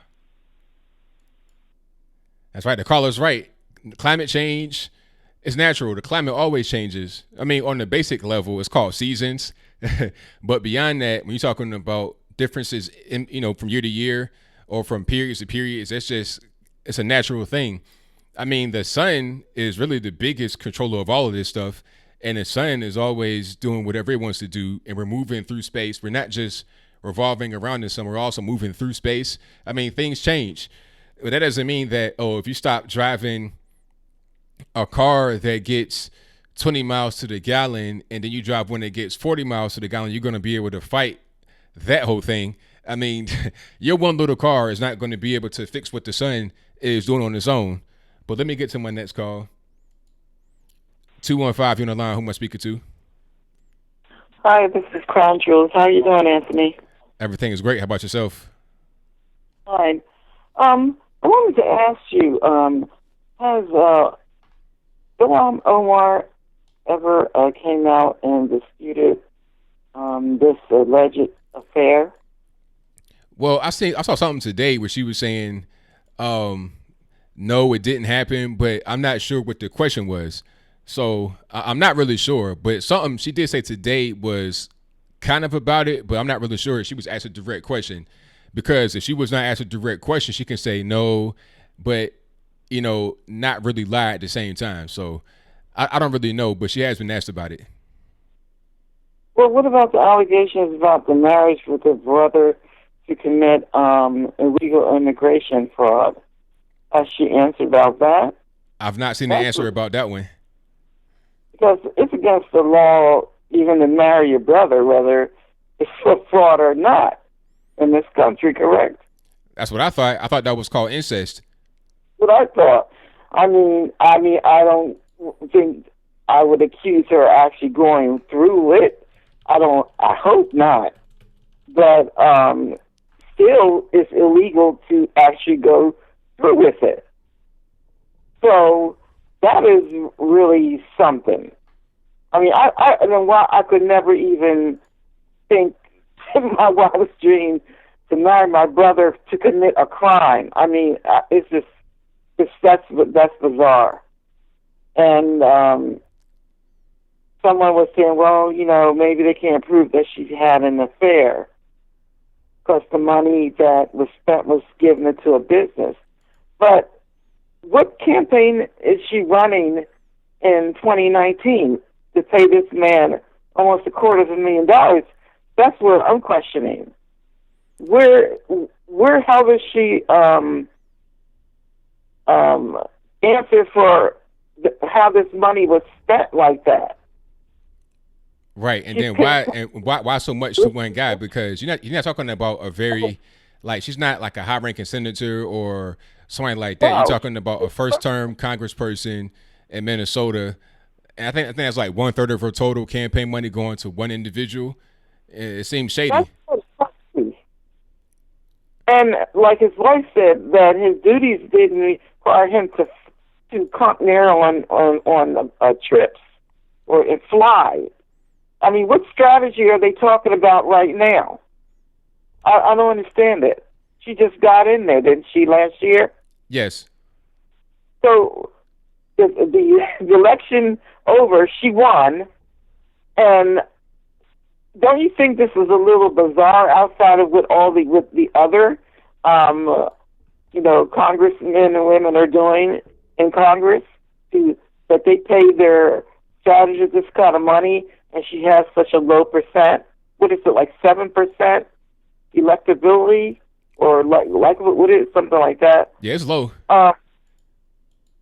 So you pay somebody that kind of money Shouldn't he be working shouldn't your numbers be skyrocketing off the charts with that kind of money? That's what it should be. And if the numbers aren't going up like that, you might not want to spend so much. Dial some of that back. And how can they account for what the wife said? Are they saying she's lying in the divorce decree, or she's a scorned woman? And if she scorned, who scorned her? Right. And then why do something like that? Why lie about something like that? Because that if you say something like that in a divorce document, that's going to be a big problem if you're telling the lie. And then he had her around his son. The son, I'm sure, is not lying if he says that this to happen. Right. And the fact that he brought her into his home and they were still married, that was like totally disrespectful. Totally. And how does she account for having this man travel with her and compensating him for his travel to the tune of $12,000 here, $12,000 there? I mean, where are they traveling to? Are they going to Europe? This is just the U.S. What the heck? Are they on that new plane, that supersonic plane that only can land in Dallas and places where like such speed that it takes you there? Like, damn, is that what they're on? Because I would like to know, for $250,000, that's a lot of money. Yeah. I mean, that's how you're talking about close to house money in some states. And this is for travel and strategizing. I mean, is it clear what the strategy is? Is it campaigning, or are they strategizing how to sneak around, behind the wife's back? And for him to come out and say that, I mean, is he denying it? Is he denying it? Well, I've not heard him say anything at all. Like nothing. No words at all. Okay, so he's not denying it, but he's left the house. And Omar's husband, Hersey, he's left at her house. That's correct. They're both split up. That's confirmed. Well, we ain't confirmed. We don't have quite the smoking gun. We don't have no pictures or videos. We just have what the wife says. But I mean, did she tape this? Is he actually with her right now? And this is what I don't get. Okay, if this in fact is true, what is this whole hijab wearing about? That's a major hypocrisy. In fact, the Muslims, if this is true, they should demand that she removes that off her head. Oh yeah, right away. Modesty. Yeah, if she was in Somalia, that'd be stoning right away. She would be whipped for 100 lashes with the whip first. Yeah, she would be beaten. And thank God she's in the U.S. because we don't do people like that. Even if you commit adultery, most could happen is you could get outed, then you get divorced, right? Or lose your job some places. But if she's lucky that, wouldn't she have been over in Israel at this time? Wasn't her and Tlaib planning to go if Netanyahu didn't stop the trip? Because what if it came out while she was over there? And she was planning on going to Palestine, where all the Muslims were, and this got out. Yeah. It would have been bad. It would have been real bad. She could have had all the security she wants, but they can't stop all those people. Right. So exactly. That would have been dangerous. So it's a good thing that Netanyahu kind of saved her life. Yeah, you're right about that, because that would have been a real bad place to be when that news came out, for sure. Her and the Tlaib woman's picture up in Saudi Arabia, with an X and stuff on it, and daggers, and you go over there near where they are. I would think this is a little dangerous trip. I wouldn't even gone over there, even if there was no allegations of adultery. I would never have thought to go over there. In fact, I would have gone with the original delegation, congressional delegation. Why did they go then? So yeah, I didn't believe none of that. I really believed they was planning on doing exactly, they cite some uprising over there. That's what they planned on doing, and they saw through it, and they said, "No, it's not happening." That's right. That's right. Well, I don't mean to cut you off right here, but I got a lot of calls on the line. I thank you for calling. You got to call back sometime for sure. That was a great call. All right, take care. All right, thank you for the call. All right. Shout out to the caller. Most certainly appreciate her. But yeah, I mean, that's a good point. Like, BB saved her life. What's the point in going to quote unquote Palestine to hang out with the Muslims, do all this, that, and the third? You over here being an adulterer. The hijab at this point, it ain't nothing but a prop. It's cold. You got all kind of haram stuff going on. It's just, you're not looking very good right now, Ilhan Omar. Not at all. You're not following your faith very well, if I do say so myself. You're just not doing a very good job. But let me get to my next call, and that would be 737. You're on the line. Who am I speaking to? Holy shit! Did I made it? Oh, sorry for cussing you. This is one of those first time lucks. I'm like my first time calling into the show today, and wow, I made it in. It's me, Luciano, as usual, from Texas. What do I want to talk about? I was wondering, I don't know if you heard this news, but do you hear that, how do I say this? Okay, so somebody hashtag this. Have you heard this hashtag? So a father leaving his family is a deadbeat, but a mother leaving his father is in strong, independent women. What do you think about that hashtag? Well, yeah, I mean, it does kind of make sense. Yeah, I do see that. There's definitely some double standards when it comes to, the family court laws, and also the perception of the responsibility of the mother and the father in society. Most certainly. Right, because most people seem to care about why a mother is single than why, than what the type of the intention she's going to put in her children, right? What do you think about that? Well, yeah, I mean, people, they look at the mother, the single mother, as a strong person, but they don't look at what she's actually going to do, because that's important as well. Like, what are you going to do as the mother? Are you going to raise your children properly? Are they going to, have a happy home? People are more concerned about the mother than they are the children sometimes in those situations. They are, because it goes back to good old chivalry. Women and children are more, need to be protected and saved from all hostile and harsh situations. Right. Yep. Right. All right. That side. What did you think about Dave Chappelle's new skit? I've not seen that yet. I've been seeing a lot of clips and stuff here and there. I'm gonna take some time when I get it and just watch it, okay. But I've not seen it yet. Could you do a review of it in your gaming channel? Yes, absolutely. Oh man, that would be wonderful. I'd like to see.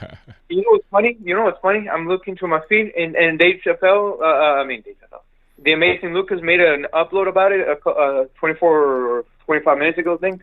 Yeah. And for some reason he privatized the video. I'm like, wow. He may have had footage from the, that could have been it. Yeah, being a conservative is like being black 60 years ago when you got to privatize your stuff. Yeah, it's pretty rough. Just being a conservative, it's crazy. Like it's like you have a new, Especially a black conservative, right? Don't you got to deal with all the racists from white liberals? Yeah, it's crazy. Like when I used to be a liberal, and when I was over there, I was, politically active to a certain extent. I was talking about things I didn't really know. So I would say certain things to conservatives to attack them, but I never got racism back. It was more about, hey man, go get educated. You know what you're talking about. I never got racist terms thrown at me. I never got that. But now I'm on the other side. All these white liberals, Coon, Uncle Tom, sellout, house N-word, all of that. I'm blown away. But at the same time, I'm not surprised because they've always been like that. But I never saw it back then because I was on their side. Now I'm on the other side. All the racism comes out. Yep. And it's like you're disposable protection because you're a conservative. What kind of logic is that? If we were combating real racism, then real racism would mean that all blacks, regardless of ideology and religion, should be treated equally. Let's say in that manner. No, but you're not a real black person if you're this and that. It's crazy, right? That's right. All right. Last news story I'll talk about. Then I gotta go because I also gotta go on a walk. Not sure if you heard about this, but what do you think about the LA? Or I don't know if you even made a video about this. What do you think about the LA deputy situation? I believe they faked the shootout. Yeah, I saw some of that. I've not really read the entire story, but what I heard was that he was lying about being sniped from an apartment building window. Like, I don't understand. Like, that's crazy. That's like Justice Smollett, but to a different level because, huh? It's Justice Smollett 2.0. Yeah, pretty much. That's crazy. I mean, that guy, I don't know. Did he get fired for that? I believe he did, yes. Yeah, hopefully so, because that was just a ridiculous story. Because then you got the police going on the wild goose chase looking for a sniper and stuff like that. That's really crazy. So, yeah, Justice Smollett and all these individuals like him putting all these hoaxes, it makes legitimate stories seem like they're less legitimate, and it's not right. It's really unfair. But that whole thing was crazy. I'm not sure why we even made that story up. Like, what's the point? You know, there's plenty of cases you could talk about being a police officer that would be dangerous. Why make that story up? I don't know. Right. I think it's just more dog whistling from the mainstream media to distract us from more important issues. Yeah. So I didn't really pay much attention to it, honestly. All right. And before I go, just a story request. Could you cover the well, actually, I wanted to do that story, but could you also cover this tweet? Okay, I have to look for it again. Oh yeah, Jennifer Gunter, I think she tweeted out, and I don't know if this is a recent tweet or not, but I know it's like spreading again. But she tweeted out that it's not a woman's fault for having an abortion. It's always the man's fault for impregnating her. What do you think of that tweet? And could you make a video on it, maybe? I'm not really sure if I make a video on it, but that's crazy. I mean, it takes two to tango.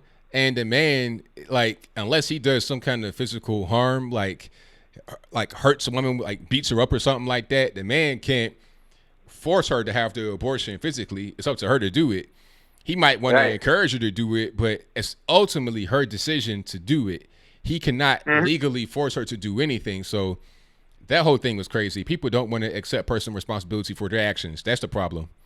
Yep. Like I said in one of your comment sections, responsibility is becoming extinct in the modern world. Yeah, pretty much. All right, I gotta go. Peace out, ABL. Oh, and one last thing, I promise. Do you hear about the black supremacists who got caught in New York? Could you cover that story? No, I didn't see anything about that. Yeah, black supremacists went on murdering and brutalizing rampages against white people. He even threw a brick against a 20-year-old white girl, and he got caught 2 days ago. Oh, wow. Okay. I'll check it out. Definitely. Give it a go. All right. Thanks, man. All right. Thank you for the call, man. Definitely appreciate you. You too. Keep fighting the good fight. Will do. All right. Shout out to the caller. Most certainly appreciate him. All righty. So let me see here. All right. Let me just get myself together. Oh, my man, Kevin. Kevin, I saw your comment. You said I was on the ACLU's list, the hit list of YouTubers. I got to see that list, man. I've not seen that before. I've seen the list, but I've not seen myself on it. I'm kind of low profile, but maybe I'm on the list now. But shout out to everybody who was calling in. The number to call is 434-658-1220. Hold on one second. Shout out to my man, bhedesigns.com for the super chat. He says, quote, President, my boss, talking about Joe Biden. I'll play that in a minute if you have not seen that. Oh, man, if that's the best they have, this is going to be an exciting campaign season. Hey, I'm right there with you, man, 1,000%. That clip was crazy. And if you guys don't know who BHE Designs is, he is a guy that built these beautiful wooden flags behind me right there. So go to my man's website, bhedesigns.com, and get some flags for yourself. The link is in the description box always, but I put it right there over in the chat box so you'll be able to get to it very quickly. Again, bhedesigns.com for your flags, wooden, beautiful craftsmanship. You can get them custom made, big, small, glossy, non-glossy. I'm telling you, that's where you got to go. bhedesigns.com. And also a shout out to who else we have here. Thank you to Lauren, who says heart emoji and thumbs up. You're a great news source. Well, thank you for that. I most certainly appreciate you. And what else do we got? Oh, I got to show you guys the Joe Biden clip before we get to the next call. So give me 1 second, you guys. I'm going to go ahead and pull that up right quick. So Joe Biden forgot Barack Obama's name during some talk somewhere. I'm not really sure exactly where he was, but I don't think he knows where he was either. But let's see the clip right quick. because they invaded another country and annexed a significant portion of it called Crimea. Right. He's saying that it was my boss, it was his fault because they invaded another country and annexed a significant portion of it called Crimea. Right. He's saying that it was my boss, it was his fault. President, my boss, who is that? I mean, is that a new president? Do we have him between Barack Obama and Donald Trump? Was he the in between, the gateway keeper? Like, who is that? I've never heard about a president, my boss before. Obviously, he said president, my boss, because he forgot Barack Obama's name. And that's crazy. You were the guy for 8 years. That's your whole claim to fame by being Barack Obama's vice president, and you forgot his name. That is wild. I mean, I understand you up there in age, you're going to forget certain things, but come on, you don't know your own president's name when you were the vice president. That's your biggest accomplishment in your life, and you forgot that? That's crazy. But let me get to the next call. I've never heard 951, your line I'm speaking to. Turn your speakers down for me, please. 951, can you hear me? Oh, yeah, I hear you, man. This is Chris from SoCal. All righty, what's going on? I saw somebody in your comments, and they said something about at work they have to hide that they're a Trump supporter and all that. And I just wanted to share a story about, I don't work personally. I'm still going to school, but the other day at my dad's company, I can't say the company or nothing like that because I don't want there to be any problems with that or whatever. But so he works for this company. They do construction, and this guy wore a hard hat into the company who was hiring their work into the building. And on his hard hat, it had a MAGA sticker. So he walks into this company, and this one big Mexican guy, and they have it on video, this big Mexican guy approaches him, and he's like, gets all up in his face, and he's like, you can't be wearing that hat in here, blah, blah, blah. You can't have that sticker, all this. And they basically get into it. They don't fight or nothing, you know. They just start name calling basically. And so eventually this whole ordeal happens. He has to take off his hard hat, replace his hard hat just because of the sticker on it, right? Mm-hmm. So what eventually happened was the company my dad works for and the other company ended up firing my dad's company just because of this sticker. Wow. And then a couple of weeks goes by, they have an open investigation about it.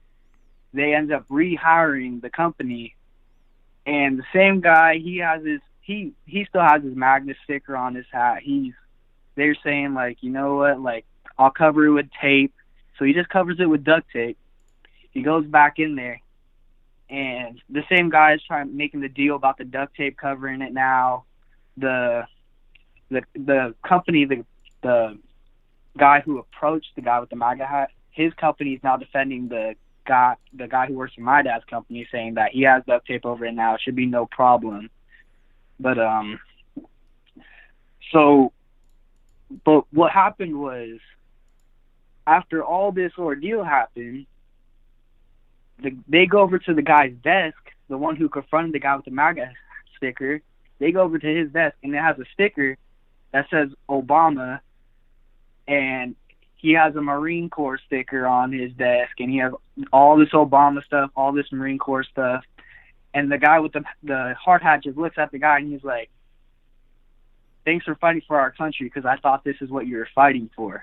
And then that's kind of what just stopped that. And it's all on video, but I'm not allowed to show the video or nothing. But right, it's a pretty sad event to think about. Yeah, it is. But that's kind of like where we're at right now in the country, unfortunately. Yeah, but I just want to share that because I saw somebody talking about how they had to hide that at their workplace. But that's just ridiculous, you know, like, Democrats can fly what they want, but if you don't support what they support, then you can't fly what you want to fly. Right. Yeah, that's unfortunate. And then I just got one comment about climate change and all that. Yeah. I still go to school, so excuse me if I'm like, I guess not wise about a certain subject, but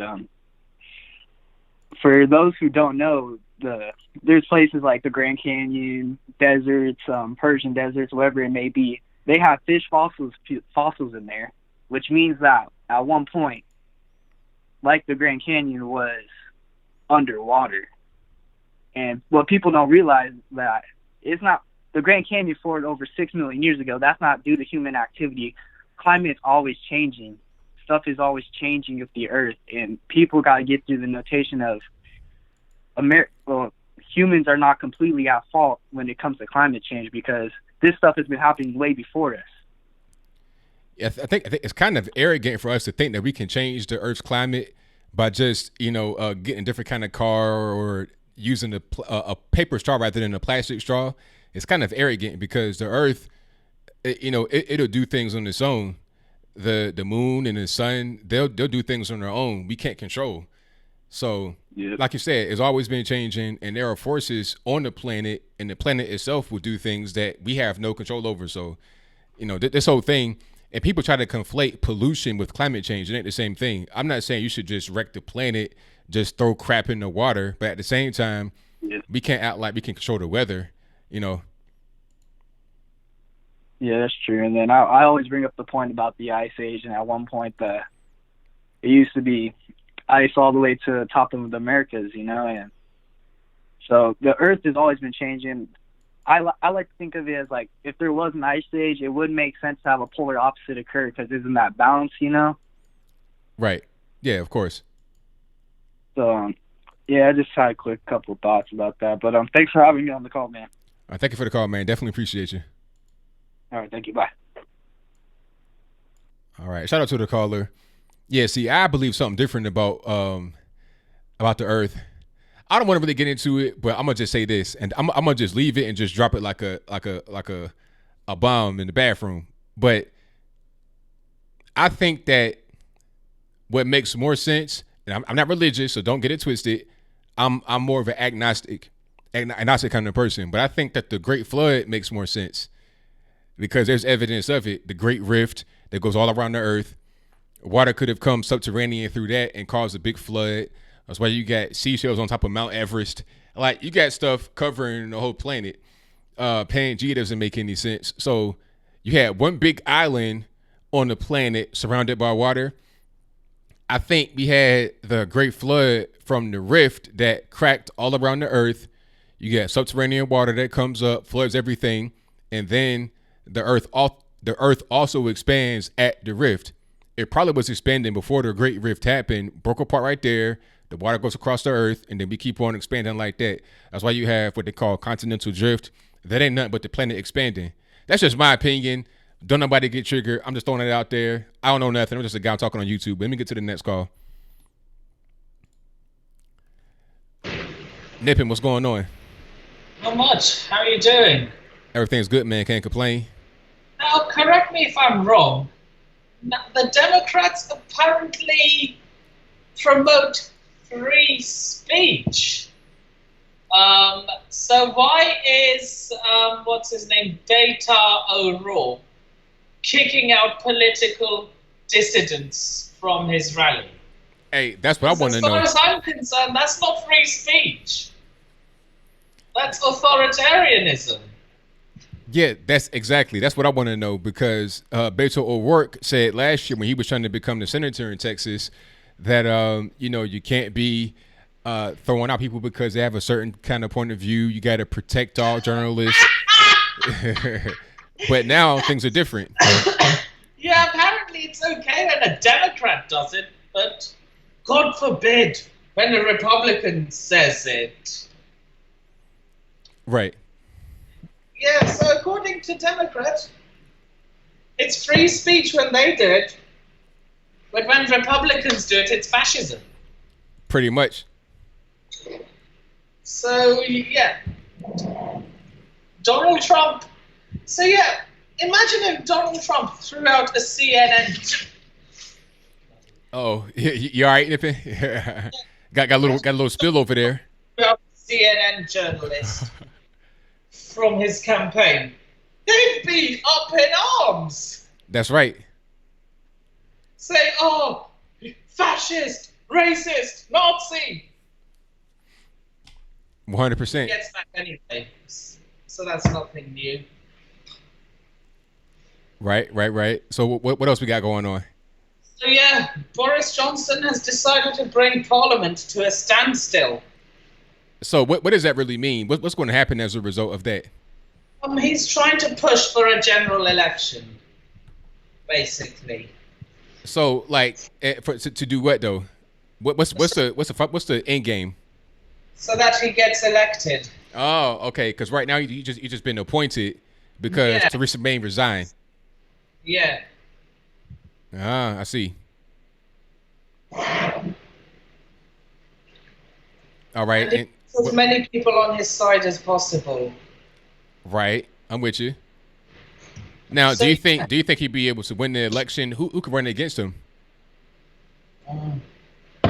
Jeremy Corbyn, he's gonna. No, he's not gonna win it. He's not gonna win it. Does he have a chance at all? Everything has a chance. Right. Same way I have a chance of becoming the next senator. That's how much he has a chance. Okay, I got you. Yeah, there's always a chance, but no, he's not going to be the next prime minister. Right. So I see your video is up and running again. Oh yeah, everything is good money. Yep. Yeah. So Ilhan Omar, potential terrorist. Yeah, like it you see the whole thing about her alleged affair? I was listening to it in the background. Okay. While I was shaving. So what do you think about that? Do you think that there could be some embezzlement going on with the money that she gave to the quote unquote boyfriend? What's going on with that? No idea. It's corruption at the end of the day. Right. That's a nice fan. Where you get the fan from? Oh, from Spain when I was on holiday there.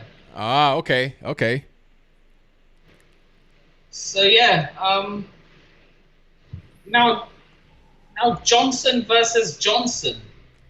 Johnson and Johnson. Apparently, it's like this thing in Oklahoma, if I'm not mistaken. Yeah, it's a pharmaceutical company. They were deemed to be liable for the opioid crisis in Oklahoma. So were they? Well, I mean, I can't really say that because I think that it's kind of a scapegoat situation. As long as they didn't do anything that was illegal, I'm not really sure they could be seen as liable. But, it's a lawsuit and a judge ruled on it. So they can still appeal and say, we didn't do it or whatever. And I think they've already started that process of appealing. So I'm not really sure where to go. Yeah, and now there's another thing burning down the rainforest. Forest fires are a norm. Oh my God, it's the end of the... No, it's not the end of the world. Right, it's not. It'll be okay. We're going to be able to breathe tomorrow. It's not the Earth's lungs. Stop making up all these lies, mainstream media. It'll be all right. Now everything... Now a lot of the leftists, like they usually do, say... what's his name? I can't remember the Brazilian president's name, but yeah. Bolsonaro. Yeah, Bolsonaro, that one. Now, everyone's saying that he ordered the burning down. I'm sorry, whoever thinks that he ordered they need to stop snorting glue and get their mental health checked. I'm with you. Yeah, I feel you. And, everyone's going right wing. They're going to have to get used to it at some point. I think Emmanuel Macron he won't be re-elected. No, I mean, maybe he would be because do you think that France is too far gone when it comes to the liberalism, or can it turn it around? Yeah, you know what? I thought the same when it came to the UK. I was like, no, Boris Johnson's not going to make it. Right. But then I was like, France still has a chance. They can turn it around. I mean, Italy did it. What's its name? What's the country next to Belgium and France? Yeah, Holland. They're trying to do it. So yeah, I don't see why France can't do it. So yeah. Now, this was from a long time ago when Barroso, whatever his name is, was campaigning to become the president of Brazil. Now, correct me if I'm wrong, but a lot of black people think that the right is racist. You're right. You're correct. A lot of black people in Brazil supported him. A lot of black sports personalities, like Ronaldinho. Have you heard of him, Ronaldinho? Yes, I have. Ronaldinho, Ronaldo. I don't know if Pele supported him, but I know Ronaldinho and Ronaldo. You know the guy with the bald head? Soccer. I don't know. And that's kind of your world. So yeah, they played. So they're both black and they both supported the Bolsonaro. Yeah, and a lot of their former teammates are now calling him a chalk ice. Yeah, I mean, but that's kind of, people sometimes when they're politically ignorant, they say things like that to kind of like protect themselves because they don't want to be called any kind of names and they just lash out at others. But sometimes they're closet conservatives, but they don't want to say anything. But hey, I got to cut it right there because I got a lot of calls on the line. Yeah. Nipping, so I thank you for the call as always, man. Definitely appreciate you. Anyway, yeah, I shall see you on Sunday. Sunday your time, Saturday my time. Yeah, shall see you then. Alrighty. Peace. All right, thank you to my Nipping for the call. Most certainly appreciate them. And shout out to everybody on the line. The number to call is 434-658-1220. We got another hour of calls to go. We are at, 10 p.m. Eastern time? What's it like, 7 p.m. West Coast? So shout out to everybody out there watching. Most certainly appreciate you. And, shout out to my man Gabe. Thank you, Gabe. He says, your friend Gabe from El Paso. Hey, I appreciate you, man. Thank you for the super chat donation. Hey, El Paso, man, like I said, beautiful place, fantastic location. I know I met Gabe out there, super fantastic guy. I met plenty of other people. And I got some footage from that. I watch it every now and again. It's like watching the photo album, man. So shout out to all y'all out there in El Paso. But let me get to my next call. And all right, Shreves, what's happening? Hey, ABL, what's up? Can you hear me? I hear you well. Hey, sorry I haven't been on in the past couple of weeks. Been hitting some rocky roads. Well, that's good ice cream. I'm hungry now. But yeah, been some rough roads. But yeah, I didn't hear. I mean, I heard about Ilhan Omar about Judicial Watch filing the ethics complaint. Not a while back, but I heard about it. What they were trying to do. I think it was Tom Fitton from Judicial Watch was the one who filed it. Mm-hmm. I didn't hear about her funneling the money though. You guys were talking about. Well, that's allegedly. We can't prove that, but here's a scenario. You have her allegedly being in an affair with this guy from divorce documents that came from the guy's wife, right? She's saying that Ilhan Omar stole her husband from her and a bunch of other stuff. Now, the same guy they're talking about was paid $250,000 by Ilhan Omar's campaign in 2018 up until now. So like a year's time, that's like 1/3 of her total campaign money going to this guy for like just random stuff, digital consulting, random things like that. So if she is with him in a romantic relationship and he's getting paid $250,000, 1/3 of her campaign money, it'd make sense to think that she could be getting some of that money, if not all that money. Yeah, that might be some campaign fraud right there, or stuff to basically go off of there. She already did some fraud before and got fined for it with the whole marriage certificate. I mean, the marriage tax return thing. That was already happened before, so she has a track record already.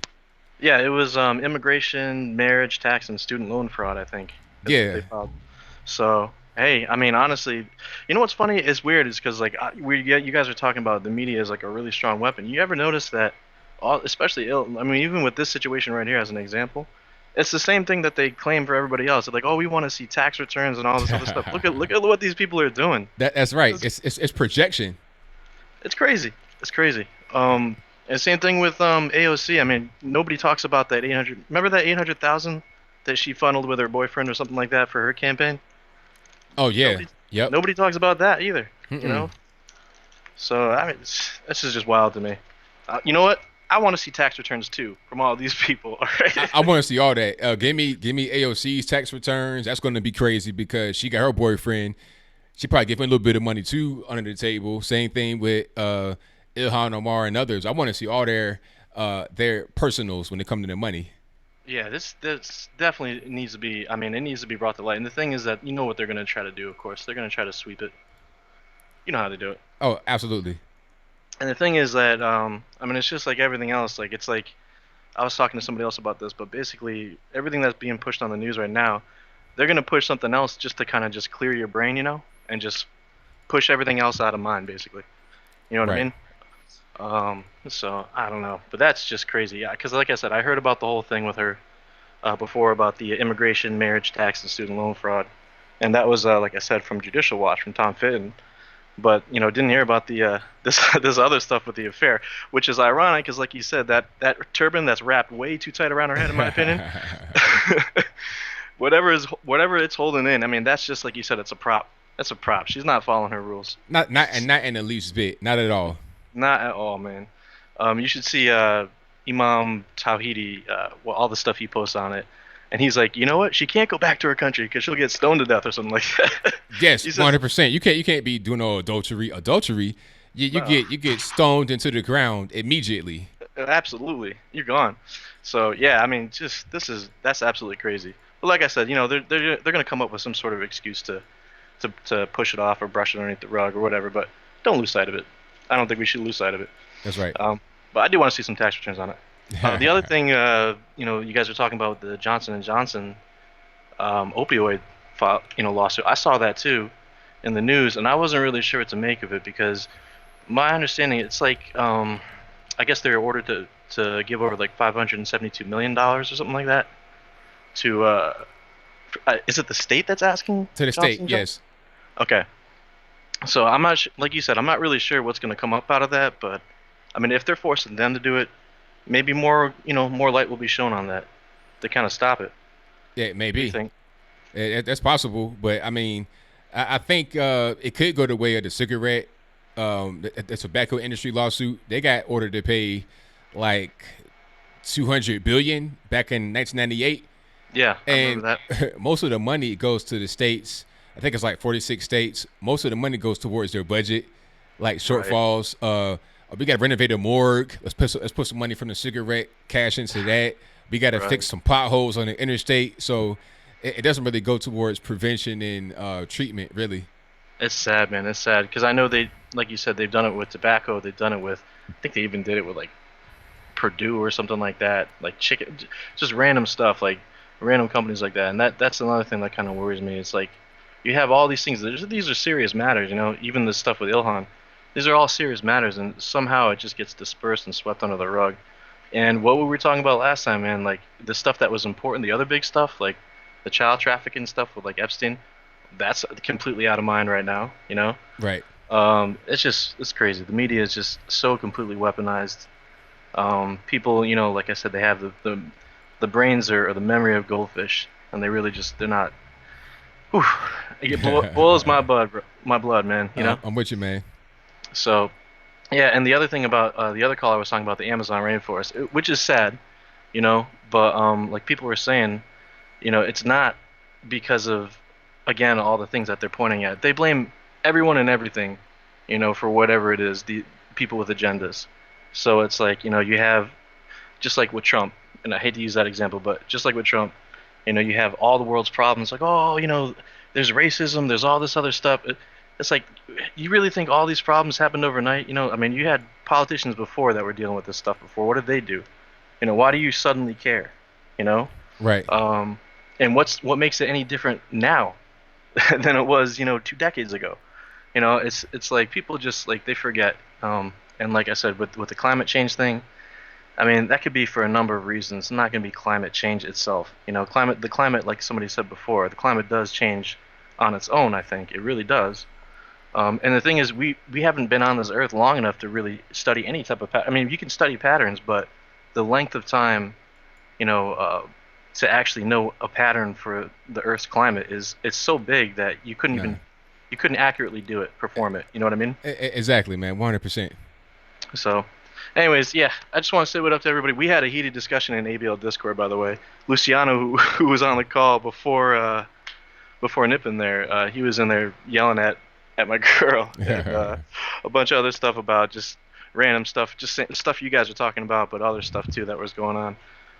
But I figured I'd call in, just say what up. I haven't called in a while, and just say what up to the chat. So, everybody have a good night. ABL, thank you very much for putting on the show, as always. Appreciate it, brother. Thank you for the call, man. Definitely appreciate you. You know it. I'll call back, okay? All right, now. Take care. All right, peace.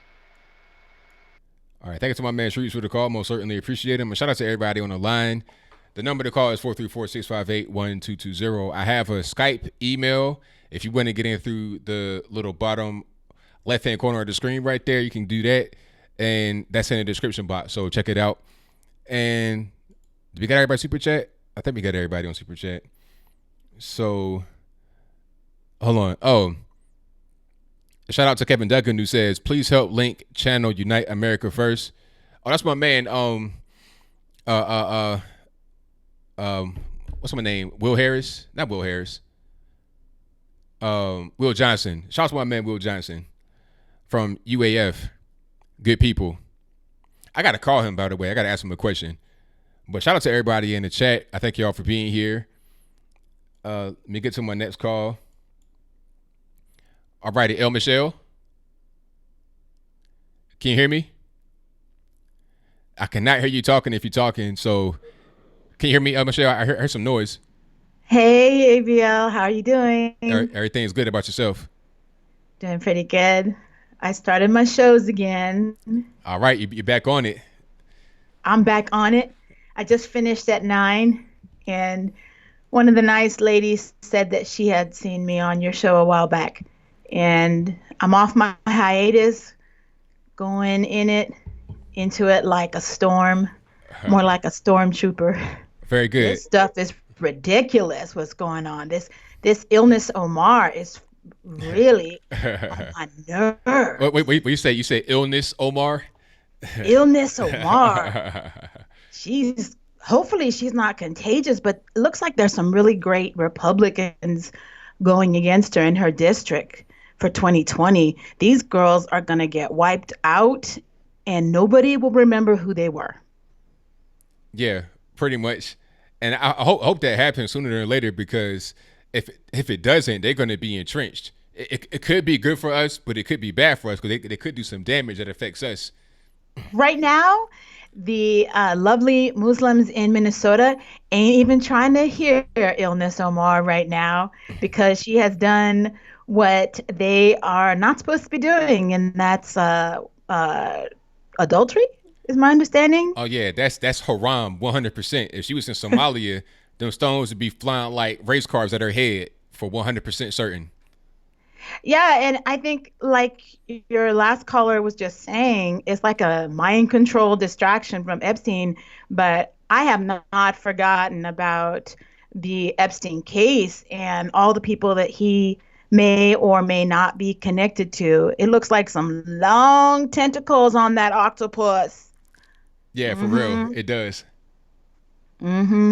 Yeah, and we need to see some indictments, not people snatched up for witness protection or conveniently murdered. I mean, suicided.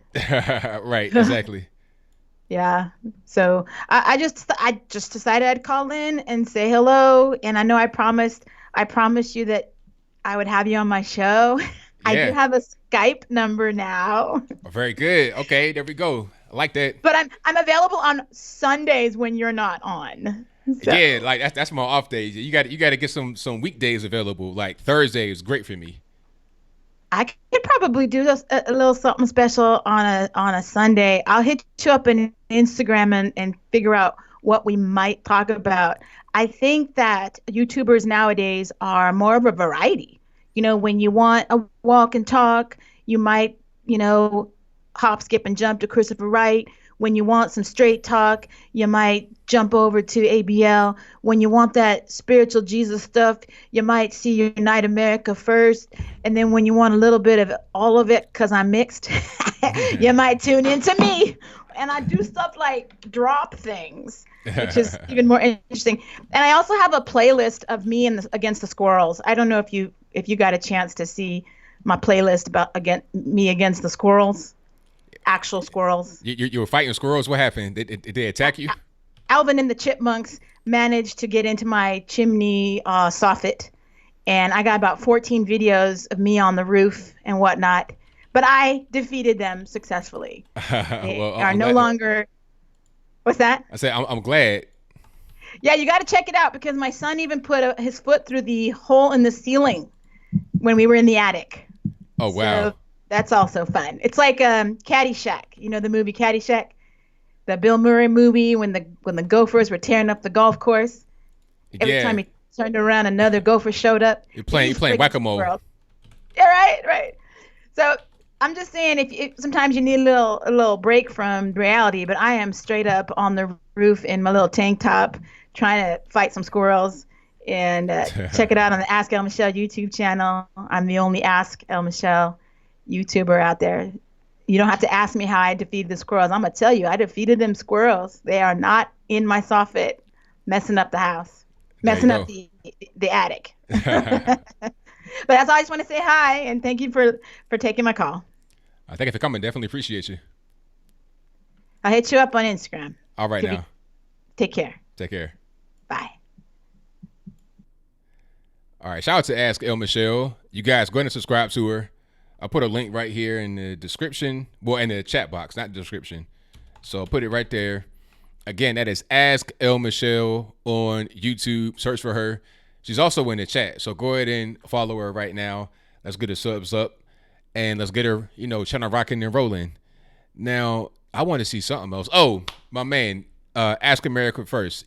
Unite America First. Okay, I got to put that link in the chat. That's my man, Will Johnson. Shout out to Unite America First. And I'm going to put his link in the chat. All right. So you guys got Ask El Michelle. I got you, Kevin. Don't even worry about it. Unite America First. And the link is right there for UAF. All righty. Hey, if you want to ask her something, Brian, go to her channel. You can ask her. She's also right here in the chat. So ask away. But let me get to my next call here. Let's go 313. You're on the line. Who am I speaking to? What's up? This is John from Detroit. How you doing, man? Everything's good, man. Can't complain. All right. I got a couple of things I want to talk about. First thing is I've heard a lot about Johnson & Johnson and the opioid crisis. But did you hear that North Carolina is actually suing vaping companies now? Oh, really? Yeah. They claim that the vaping companies are targeting children through advertising or whatever. So now I think the Attorney General of North Carolina is going to start suing vaping companies.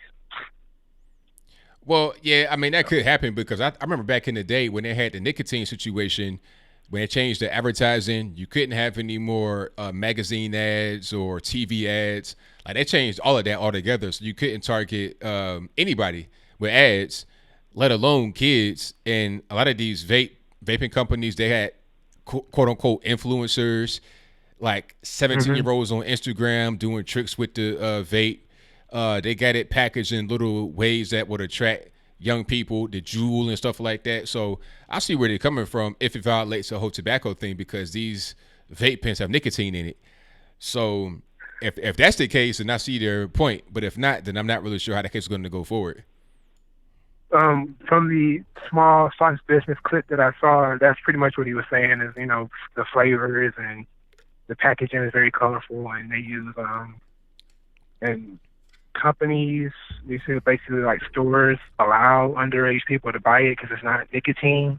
is not a cigarette, which, and they appropriately said, like, hey, how did the kids get it? Like, you have to go through not only the adults, but you also have to go through the people who are selling it. So why are you suing the companies? But I guess they'll figure that out in court. But I think it's just another way that the state uses its ability to sue people to basically hurt companies and get payoffs or whatever. Because you see that New York is doing the same thing with the NRA. Like, they're suing the NRA for some frivolous stuff. They just do these things because they can. They have endless pools of money. So I don't really have a dog in the fight. I just think that it's interesting that the state uses its money to sue companies for things that individuals actually do. Yeah, I mean, I'm with you on that, especially when it comes to things that aren't illegal. Like, if it's not illegal, then what are we talking about? I mean, I really don't know. Yeah. And then the money, like I was talking about earlier with the whole tobacco situation, the money is going to the state. They're using it to shore up pitfalls in the budget. So how does that affect the people that were actually, quote unquote, harmed by it? If you're suing on their behalf, then the shit go towards them, not towards whatever you want to build or to just waste or to giving employees of the government more money. That's not what's supposed to be for. Yeah, and I'm pretty sure it's just the latter. They just want money, and these companies don't want to give it up, so they're like, okay, well, we'll just sue you. But right. Ilhan Omar, I just want to say one thing about Ilhan Omar. She just like Don Lemon and AOC, black power in the streets, bed wench in the sheets. So I really don't care. I have no problems with interracial dating. I just think if you're going to talk crap about white people, don't sleep with them. Right. That's my whole point. It's like, hey, whatever you want to do, that's fine, but don't be a hypocrite. Don't say one thing and then do something else. Just be real with yourself. Yeah, it's kind of, I thought it was funny. Like, it's not funny that it, destroyed my man's marriage or whatever, but it's always, progressivism seems like a system made, built by Wile E. Coyote. Like, it's just continuously with the self-owns and, people fall into their own pitfalls. It's ridiculous. But have you been following the 1619 Project, the New York Times 1619 Project? No, I haven't.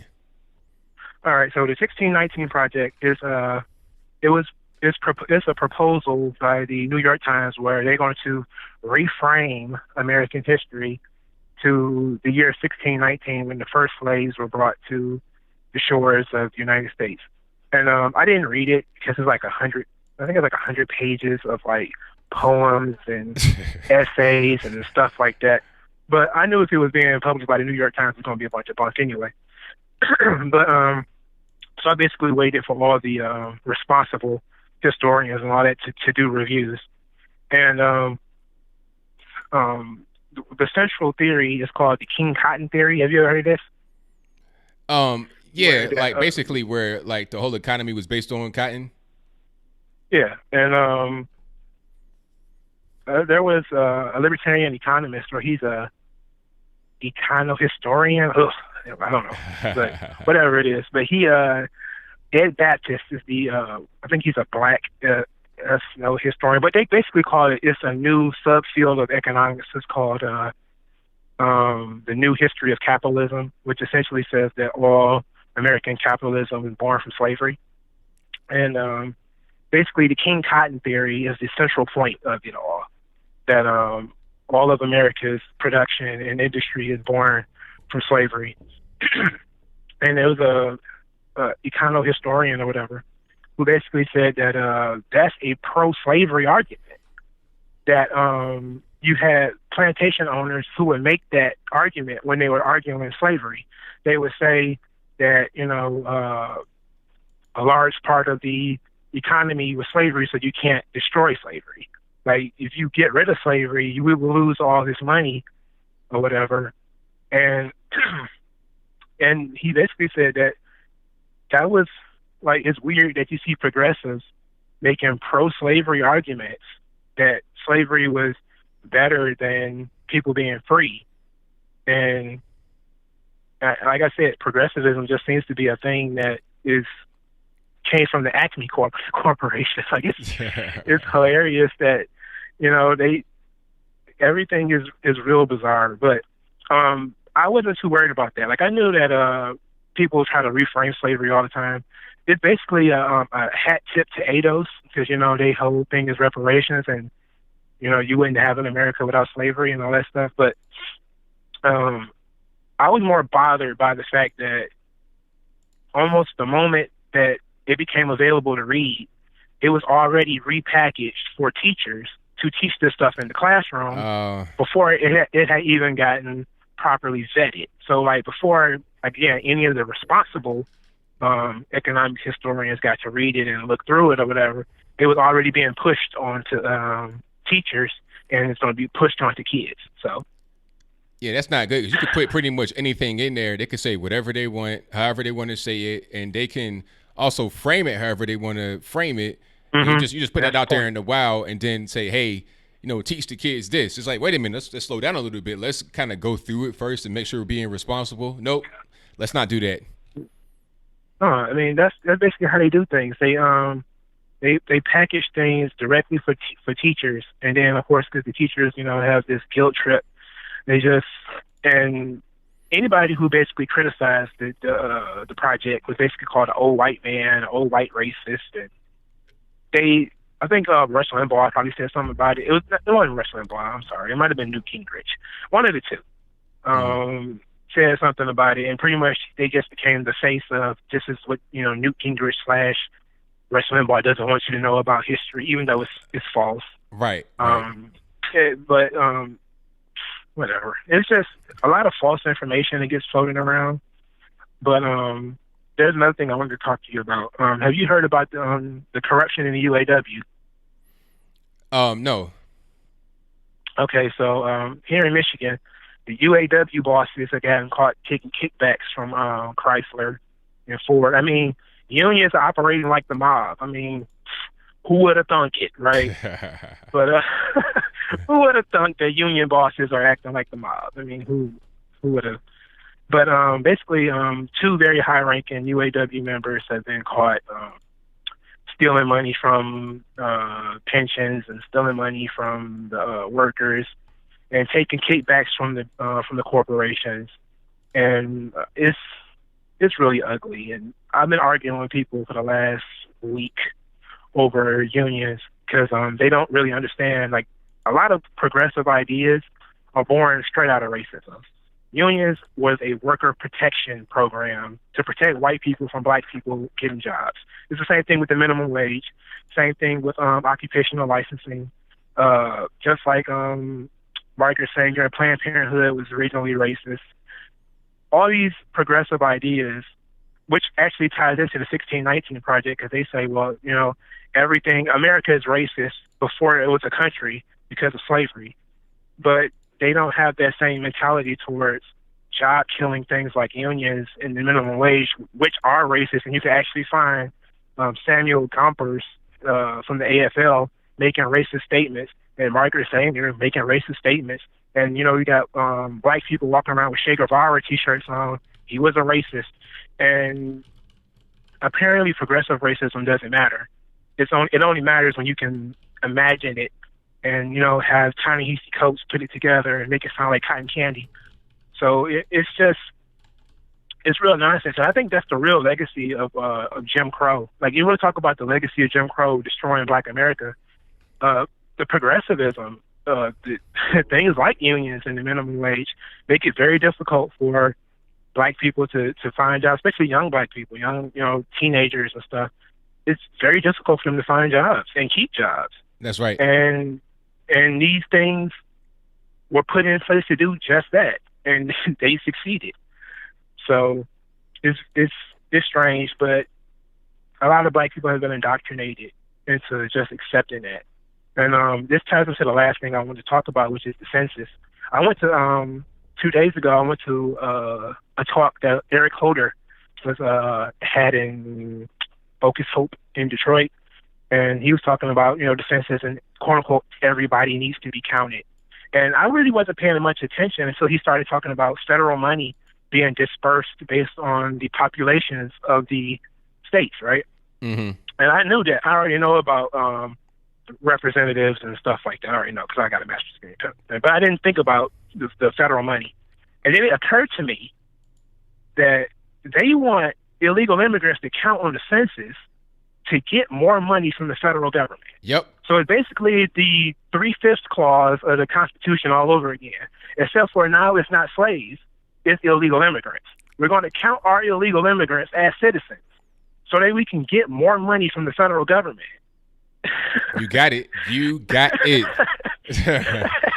And like that, and it didn't occur to, I don't think it occurred to anybody else in the room because, I was the only one in there really listening. Like, I was like, like, that sounds real familiar that we're going to count people who shouldn't be counted for the purposes of having some sort of incentive. So now you've added a financial incentive to sanctuary states and sanctuary cities. So places like Philadelphia and California and Texas are now incentivized to just accept illegal immigrants, and because, hey, at least you're going to get some money out of it. Correct. 100%. That's horrible stuff, man. And it's like that's another one. That's more of that progressive racism, because now you're just using people. Like you're just going to take all these Latinos and all these illegals and stuff. You're going to give them a little something, a little job or whatever. They're going to make below minimum wage because, the minimum wage doesn't apply to illegals. Because what are you going to do, complain?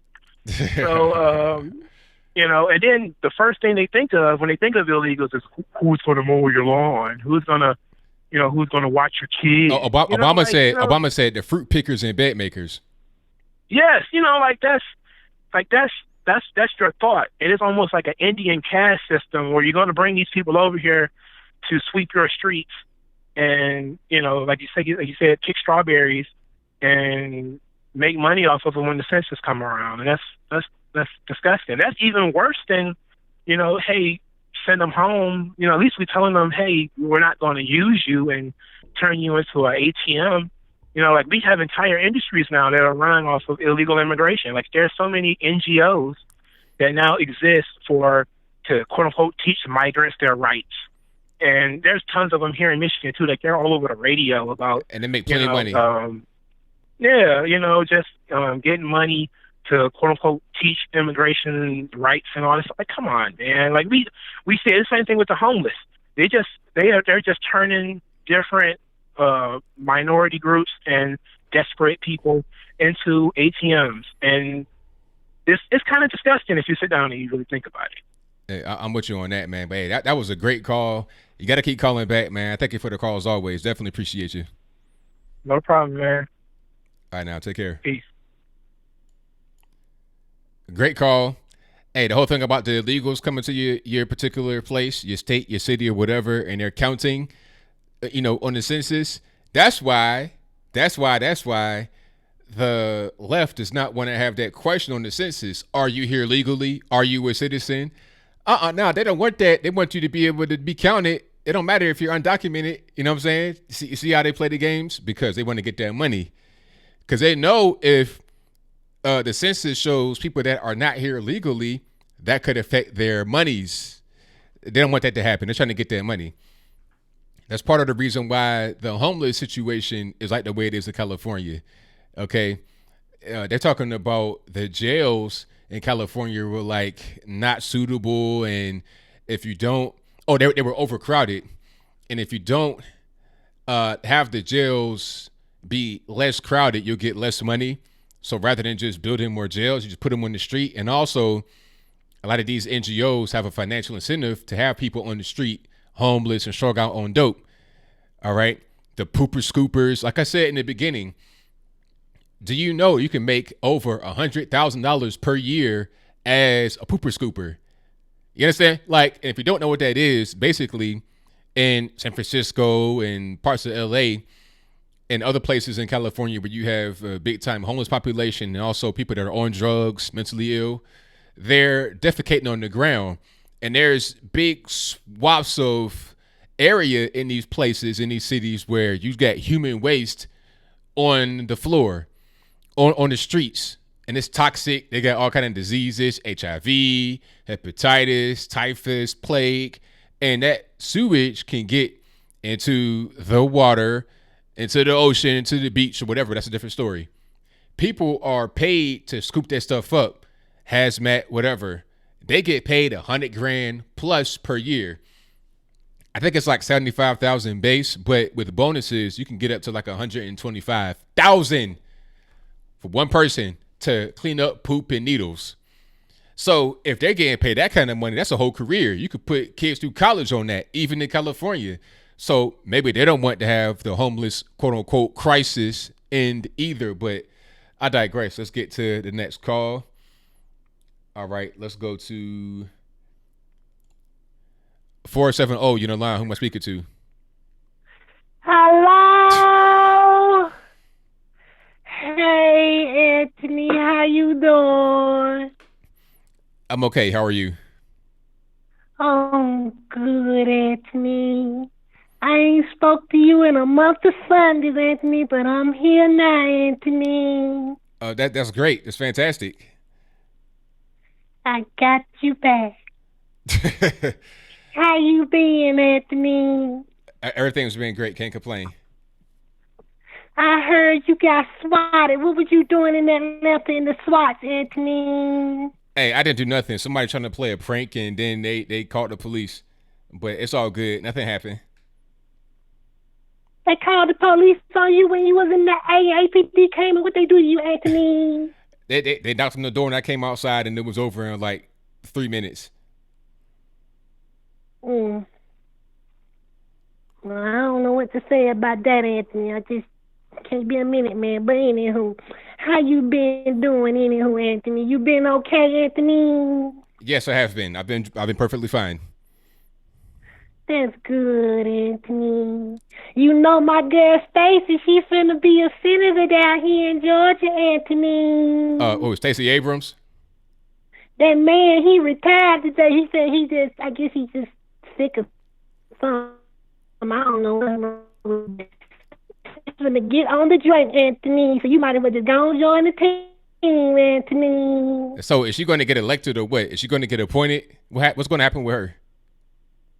We just gonna take it, Anthony. What you think? Well, if she can't win, if she couldn't beat Brian Kemp, how's she going to win again? Whatever, Anthony. You always trying to find a reason to put a black woman down, Anthony. What's wrong with you? Hey, she got to just tighten up and do better. Whatever, Anthony. But anywho, Anthony, what's wrong with your orange man? Why he still running around here acting crazy, Anthony? What did he do? You know what he did. He went over there with them folks in that G7s and all that other stuff, trying to get that other China man to do something. I don't know. He just get on my nuts. Just get so sick when I see him, Anthony. I was all right with him. I was about to support him with something, but he just crazy, Anthony. Hey, look, he's doing a good job. He's over there doing what he's supposed to be doing. He's not participating in this whole climate change fiasco that's fake. You know, if they don't like it, that's fine. We don't care. We all about America first. Mm-hmm. Well, I saw that movie that Spike Lee put out. I know where that America First stuff come from, Anthony. What movie is that? You know that movie about the Black Klansmen, Anthony. Oh, no, I didn't watch that, so I'm not sure what's going on with that movie. You need to get up on your movie game then, Anthony. I'll pass on that one, but I'm sure it was a great film. Whatever, Anthony. And I had something else I wanted to ask you, too, but you almost made me forget, Anthony. I've been trying to call you for the past 4 weeks, and you just been so busy, just blowing up, Anthony. What's up with that, Anthony? Hey, it's been busy, you know. Like the calls are jumping. I can't do nothing about that. Well, I want you to blow up like Rush Limbaugh, Anthony. You gonna be there one day, standing behind your own little golden EIB microphone, doing your thing, Anthony. That's right. That's right. That's the goal. You gonna still let me call your show, Anthony? Hey, my show open to everybody. Everybody that want to call can call in. As long as I don't act crazy and do nothing they ain't supposed to be doing, they can call in whenever they want. And why was you talking about that other lady, Ilhan Omar, Anthony? What's wrong with her? Oh, you talking about somebody did something? The fraudster got married to her brother allegedly. She got some problems. Yeah. That ain't my fault. And now she dating some other man. What's wrong with her? She must think she that woman from that movie Scandal or something. She just, I don't know what's wrong with her, Anthony. Oh, and I know what I wanted to ask you, Anthony. All right, go ahead. Did you go get you a chicken sandwich from Popeyes, Anthony? No, I did not. I didn't want to get involved with the melee. I'm not trying to have to fight nobody at Popeyes over a chicken sandwich. So, no, I didn't. Oh, Anthony, I got to fighting in Popeyes, Anthony. I just had to whoop some girl behind, Anthony. I wanted to use the other word, but I ain't going to do that. Oh, wait. Hold on. You beat a woman up? Excuse me, Anthony. I am a woman, Anthony. Sir. I am 100% woman, Sir. Anthony. Excuse me, Anthony. It's ma'am, boo. You can't be doing that. You still a male biologically. I am a woman. Hey. It's a woman versus a woman, and that woman got herself beat down, Anthony. Beat down. Oh boy, you can't be doing that. We don't condone violence over here, especially not no male on female violence. We don't condone that. Excuse me. Whatever, Anthony. I folded her up like a chicken wing. But anywho, I'm finna go, Anthony, because I got to go out here and help make Atlanta great again. But if you see my favorite people, you know who I want to see, Anthony. You tell them I said, hey, are they in the chat room, Anthony? I don't know. I don't know nothing. I don't know what's going on, so I can't answer that question. Okay, Anthony. But if you see that Kevin with that big burly beard. All right. Look. We don't like. Hey. Look, we it's family show now. Don't be doing nothing crazy. Like I said. All right. Look. Call it. Look. Hey. What to do? Okay. That's enough. So you have a nice night. Okay, Anthony, Brian, No. See you next time, Anthony. All right. Now take care. Bye, Logan. No nicknames for my name. ABL or Anthony, that's fine. Don't be doing no Logan-y. Yeah, so shout out to the caller. Hey, if you don't know what that was, that's a consistent, I guess we'll call it troll call. I think I know that person, but I don't know if I know that person. We've had like little guessing games, like maybe it's this person, maybe it's that person. I eliminated at least one of the people that we think it is, but I'm not sure about anybody else. And they won't tell me who they really are. So shout out to that individual. But look, you can't be beating up on no women if you're a male biologically. That's not right. But let me get to my next call. 901, you're on the line. Who am I speaking to? Hey, ABL, this is Heath from Memphis. All righty, what's going on? How's it going, bud? What do you think about this Joe Walsh primarying Trump like an idiot? About who? Joe Walsh? Yeah. I mean, that's part of his whole thing. I think it's just trying to promote his brand because at this point, he's like a Twitter celebrity. He's a Twitter litigator. So that's all he has. So what better way to get some more publicity and some more Twitter followers than to run for president? He has no chance, obviously, because people, even those that are conservative and don't like Trump, would not vote for him. He's a liberal, basically, a rhino in name only in the true sense of the word. Oh, without a doubt. I think they're thinking that he'll like drain off like 5% from Trump on the votes, but I don't think that's going to happen. He might lose 2%, but it's not going to affect anything. No, he won't get that much, in my opinion. Oh, I know that. Yeah. But there's still people out there that are drinking the Kool-Aid and believe that crap. There always will be. That's right. You know, I mean, MSNBC and all them other, networks pound Trump, especially since he busted Epstein doing his stuff. They're really sweeping that under the rug. And we all know that wasn't no accident. Cameras turn off, guards walk away. We know what's up. That was so obvious it's painful. They're talking about, he killed himself. Really? From a bunk bed, you 6 feet tall, with a bed sheet, and then the cameras magically don't work anymore. The guards they leave for 3 hours at the same time.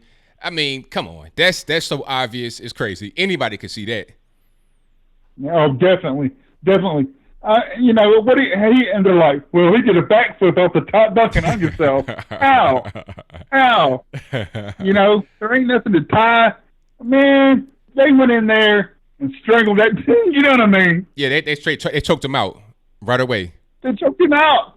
And snapped his neck like crazy. What they did, And then when they raided the island and found supposed videos, you ain't never going to see them. No, never. No, those got burned up. That's what happened to those. Yep. You know, the day he got arrested, somebody paid to visit that place and cleaned it out. Yeah, they left a picture up of Bill Clinton, but they ain't worried about no picture. They're worried about the videos. That's right. You know. Anyway, Trump's going to win, man. Trump 2020. Them Democrats are crazy. I'm going to let you go, dude. Have a good night. Thank you for the call, man. Definitely appreciate you. All right. Bye-bye. All right. Shout out to a caller from Memphis. A lot of good points that were made right there. Yeah, how you going to be 6 foot tall? Like, how you going to be 6 foot tall in a jail cell and do a backflip off the top of the bunk and hang yourself with a bed sheet? His own lawyer said that didn't make any sense, talking about he probably got strangled. Somebody probably went in there and choked him out. The cameras couldn't see who did it. The guards couldn't see who did it. Nobody can see who did it. That's probably what happened. Have you ever seen The Wire? Anybody out there? And nah, did he say the N-word? I didn't hear that. But anyway, in The Wire, that's what happened. They killed, it's kind of a long story, but anyway, they killed this guy and they made it appear like he hung himself. And then it was like a lot of questions asked, talking about how could he do that? Because they had him hanging off of the door frame, like off the doorknob. It's like, really? Off a doorknob, you're going to hang yourself and die that way? He got choked out with, like, you know, a restraint like this. He got choked out. And when he died, they put his neck into a noose and then hung it on the doorknob and said he killed himself that way. That's the same thing that happened right here with Jeffrey Epstein. The same exact situation. You know, that's Baltimore stuff right there, 100%. Somebody watched too much television and did things that way. How are you going to kill Epstein and get away with it? Let's watch some Wire and do it that way. That's what happened, in my opinion. But let me get to my next call here. All right, let's go to 828. You're on the line. Who am I speaking to? Hi there. This is Janie from North Carolina. How are you? I'm all right. How you doing? I'm doing good. I just wanted to, I got some comments I want to make, but first I want to thank you for all that you do and for allowing everybody who wants to talk to have an opportunity to say what's on their mind. I do appreciate that. But I was watching Tucker a little while ago and about Ilhan Omar. Okay. And he had a man on there, and it's the ethical committee are starting an investigation to see if she used campaign contributions, which is illegal, and she can be charged with it. Then I saw a clip when somebody in the audience had asked her about this affair. She just picked all her stuff up and left. So she didn't answer any questions about it. But I saw where somebody in the chat room, Nicholas Brown, and he said that Barr and the Secret Service can throw Omar out and arrest her when Congress isn't in session. And he put hashtag fact. So, you know, I'm sure everybody's looking into that. And then I saw Joe Biden had made a statement about Trump and his tax incentive that everybody got to cut taxes. And he said the Heritage Foundation said that tax break hadn't helped anybody, that was fraud. But then somebody from the Heritage Foundation came on and said that was a lie. They never said that. They had always said that the tax cut was good. And then I saw where on MSNBC that I don't even want to call him a journalist, Lawrence O'Donnell. Yes. Had said that he had information that says that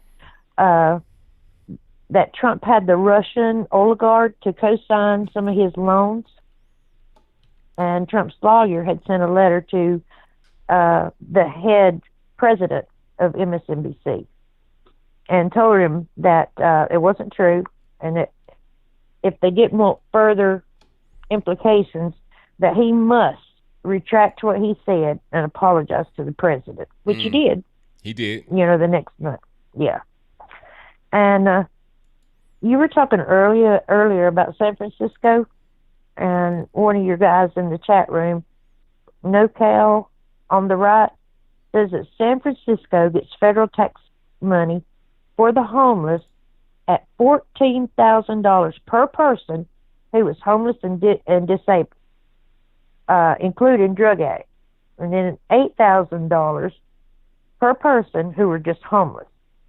And they said that San Francisco is profiting from the money. And, you know, my question is, who's banking that money? If they get that much money, I don't see why they can't at least put toilets wherever they are. Right. Yeah, exactly. And then I saw that Purdue Pharmacy, or Purdue Pharma, has had over 2,000 suits filed against them on the OxyContin. And they have already they've offered to pay $10 to $12 million to settle that claim, because they didn't want it litigated in court, which would take years. They would just go ahead and pay it. Right. My thing is that, you know, myself, I'm disabled from my back, and I have arthritis on my spine. There's not much really they can do, and I got some bulging disc until one disc goes out. But they could go in and scrape that arthritis, but arthritis will grow back. And actually, they give me pain medication, which if I don't have, I can't hardly walk. Right. So, you know, I know a lot of people, they say that it's so bad, and people are just the chat room itself has said, you know, people know what they're doing when they take them. And, you know, some people like myself, to live, you know, manage the pain to where we can go out and do what we need to do. Right. So I think that's all I had to say, except that, you know, Gillibrand, she's dropped out of the president's race now. And I think there was one other person, but I can't remember his name. But I really appreciate all that you do for all of us. You know, you're the only channel that, you know, I watch constantly, but the only one who allows people just to speak, you know. So I do appreciate you, and that's all I had to say. Thank you for the call. You have a good night. Same to you. Definitely appreciate you. Okay, bye-bye. All right, shout out to the caller. Most certainly appreciate it. And take it to the super chatters right quick before we get to maybe the last call or next to last call. Shout out to Jonestown Autopsy for the donations with an S, who says Maxine Waters, rat hair weave on Amazon, 20% off. You're wild. He also says Helter Stelter 2020 with the clown emoji. He says Bernie Sanders versus a speed bag. Speed bag wins TKO. That was hilarious. I'm going to show you guys a clip right quick before we get to the next one. He also says the left are bed bugs. Talking about that guy from, what was that, New York Times or something? And he also says the chosen one 2020. Thank you for your donations, man. Definitely appreciate you. Shout out to somebody who had a donation, but I can't see their message. And thank you to Psalm 91, who says, Mr. Logan, this lady is not right. God bless you, with the praying emoji. Thank you for your donation. Definitely appreciate you. And she's talking about the lady that, or the dude that is like a lady that came on before. So thank you for your donation, Psalm 91. Definitely appreciate it. Oh, I gotta find that Bernie clip right quick. Hold on. If I can get it, if I can find it right quick, I'll put it up. Yeah, that was pretty crazy. But hey, it is what it is. Let me see. It should be on his hashtag if I can get it. Of course, here it is. All right, no sound. But you guys get what's going on. Like, why would you even be doing that? Like, the speed bag is tearing you to pieces. If you're not gonna look well doing that, then why do it? You know, do something else. Just go out there and scream in the crowd like you normally do. Have that real loud voice. But this right here is just kind of silly to even be doing. That was crazy. But hey, shout out to Bernie Sanders. Now, Joe Biden has fallen a lot. They said he fell down to like be tied with the pack in the polls, but he was like way ahead. He doesn't look good out there in the actual field. He looks terrible. So I'm not surprised that he fell at all. It seems to be kind of a natural thing to have happen. But let me get to this call right here. 203, you on the line. Who am I speaking to? Kevin, how are you? Everything's great. How about yourself? I'm pretty good. Hey, I have a question for you. All right. Where actually are you out of? I'm in Tennessee. All right, so you're in Tennessee. So you're a local government official. What party would they be from, do you think? What party would they be from? Yes. Republican, most likely. Okay, all right, that makes sense. So how is your homeless situation out there? Is it good or bad? I mean, it's straight. You see a homeless person every now and again, but rare. It's not common. It's not like California or anything like that. Oh no. Nah, we don't tolerate the trespassing and defecating on the ground. I've never seen a needle on the ground in my life, or human feces or anything like that. Yeah. That's I guess that could be a problem. Hey, I have a question for you. All right. Here's my question. It's more of a biblical question. Why do white people allow for their enemies to destroy them? You kind of that's kind of a vague question. Be more specific, please. Pardon? That's kind of a vague question. Please be more specific. Oh, you want me to be more specific? Yes, it's kind of a vague question. What do you mean by vague, sir? Huh? What do you mean by vague? You're being vague. It's a broad question. Be more specific. You're saying white people. I mean, what are you talking about white people? Like, in what country, what time? Like, be more specific. Because what's happening right now is that you kind of like beating around the bush and you're not getting to the question you want to ask. So get to the question you want to ask. Oh, well, all right. My question is, why do white people allow for their enemies to destroy them? Okay, I heard the question the first time, but I want you to be more specific. Ask, like, get down to it, because that's a vague question. I mean, what enemies, what white people? You're not being specific. So I like for you to be more specific. Well, all right, I could be more. I can go a little further with this. I mean, like, let's say, for instance, like, all these movements, right, and all this racist comments, right? Why would the white people encouraging other white people to be against them? I mean, I don't know. I guess the people that you're talking about, maybe they believe in what they are saying, and others don't. So okay. it's not a matter of racial unity at that point. It's a matter of one ideology versus something else. Some people believe in being more liberal. Some say they're more conservative. So at that point, it's not a matter of racial unity. So basically, what you're saying it's more of ideology. You mean? Yes, correct. Oh, all right. Well, I guess that makes sense. And I have another question. Here's my other question. If America is built on slavery, according to the media, how come we don't have slavery today? I mean, hey, I don't believe that, this whole thing that everybody want to talk about. But, people just say that kind of stuff because they want to, play on your emotions to bring up old things in the past. We're past that. It's over with. We're moving on to something else. That's pretty much it. But it seems like they're not.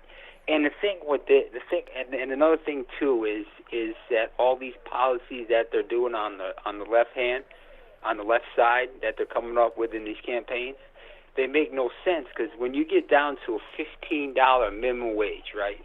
Let's, for instance, $15, right?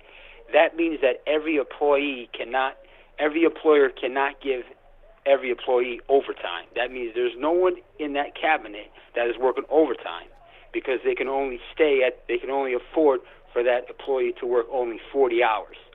So if you're making $15 an hour, your stagnant is $600 a week, and after taxes, it's $444. Hey, yeah, I mean, right. you're right. You're right about that. You know, it doesn't make any sense for minimum wage to even be talked about right now.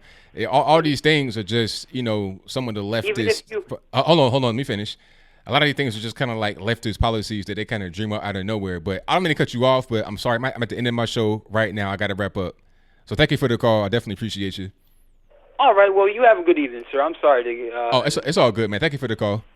You too. Thanks. All right. Shout out to the caller. If you couldn't get on, I'm sorry.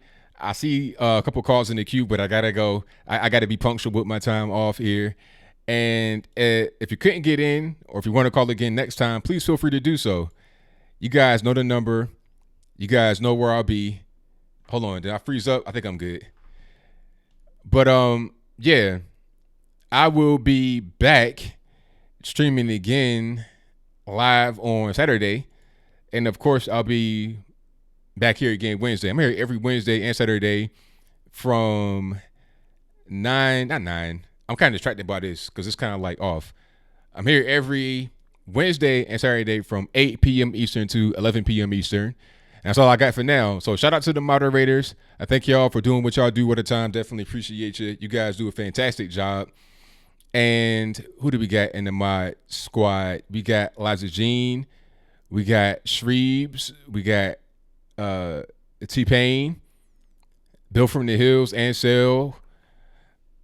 Michelle A. Protocol. Thank you for what you do at a time. Definitely Ansel in the building. I appreciate you guys. Hopefully my audio and video is not out of sync, but if it is, hey, I can't do nothing about that. Not my fault. But yeah, that'll be a wrap for me. Thank y'all for joining. And did I get everything? Oh yeah, if you're not subscribed right now, go ahead and subscribe. I don't know what you're waiting on. Click the subscribe button and click the bell as well right beside it. If you click that bell, you should get notified whenever I go live and post a new video. Like the video, share the video, do all that good stuff. And that is all I got. So until next time, y'all be safe. I'm out. And peace.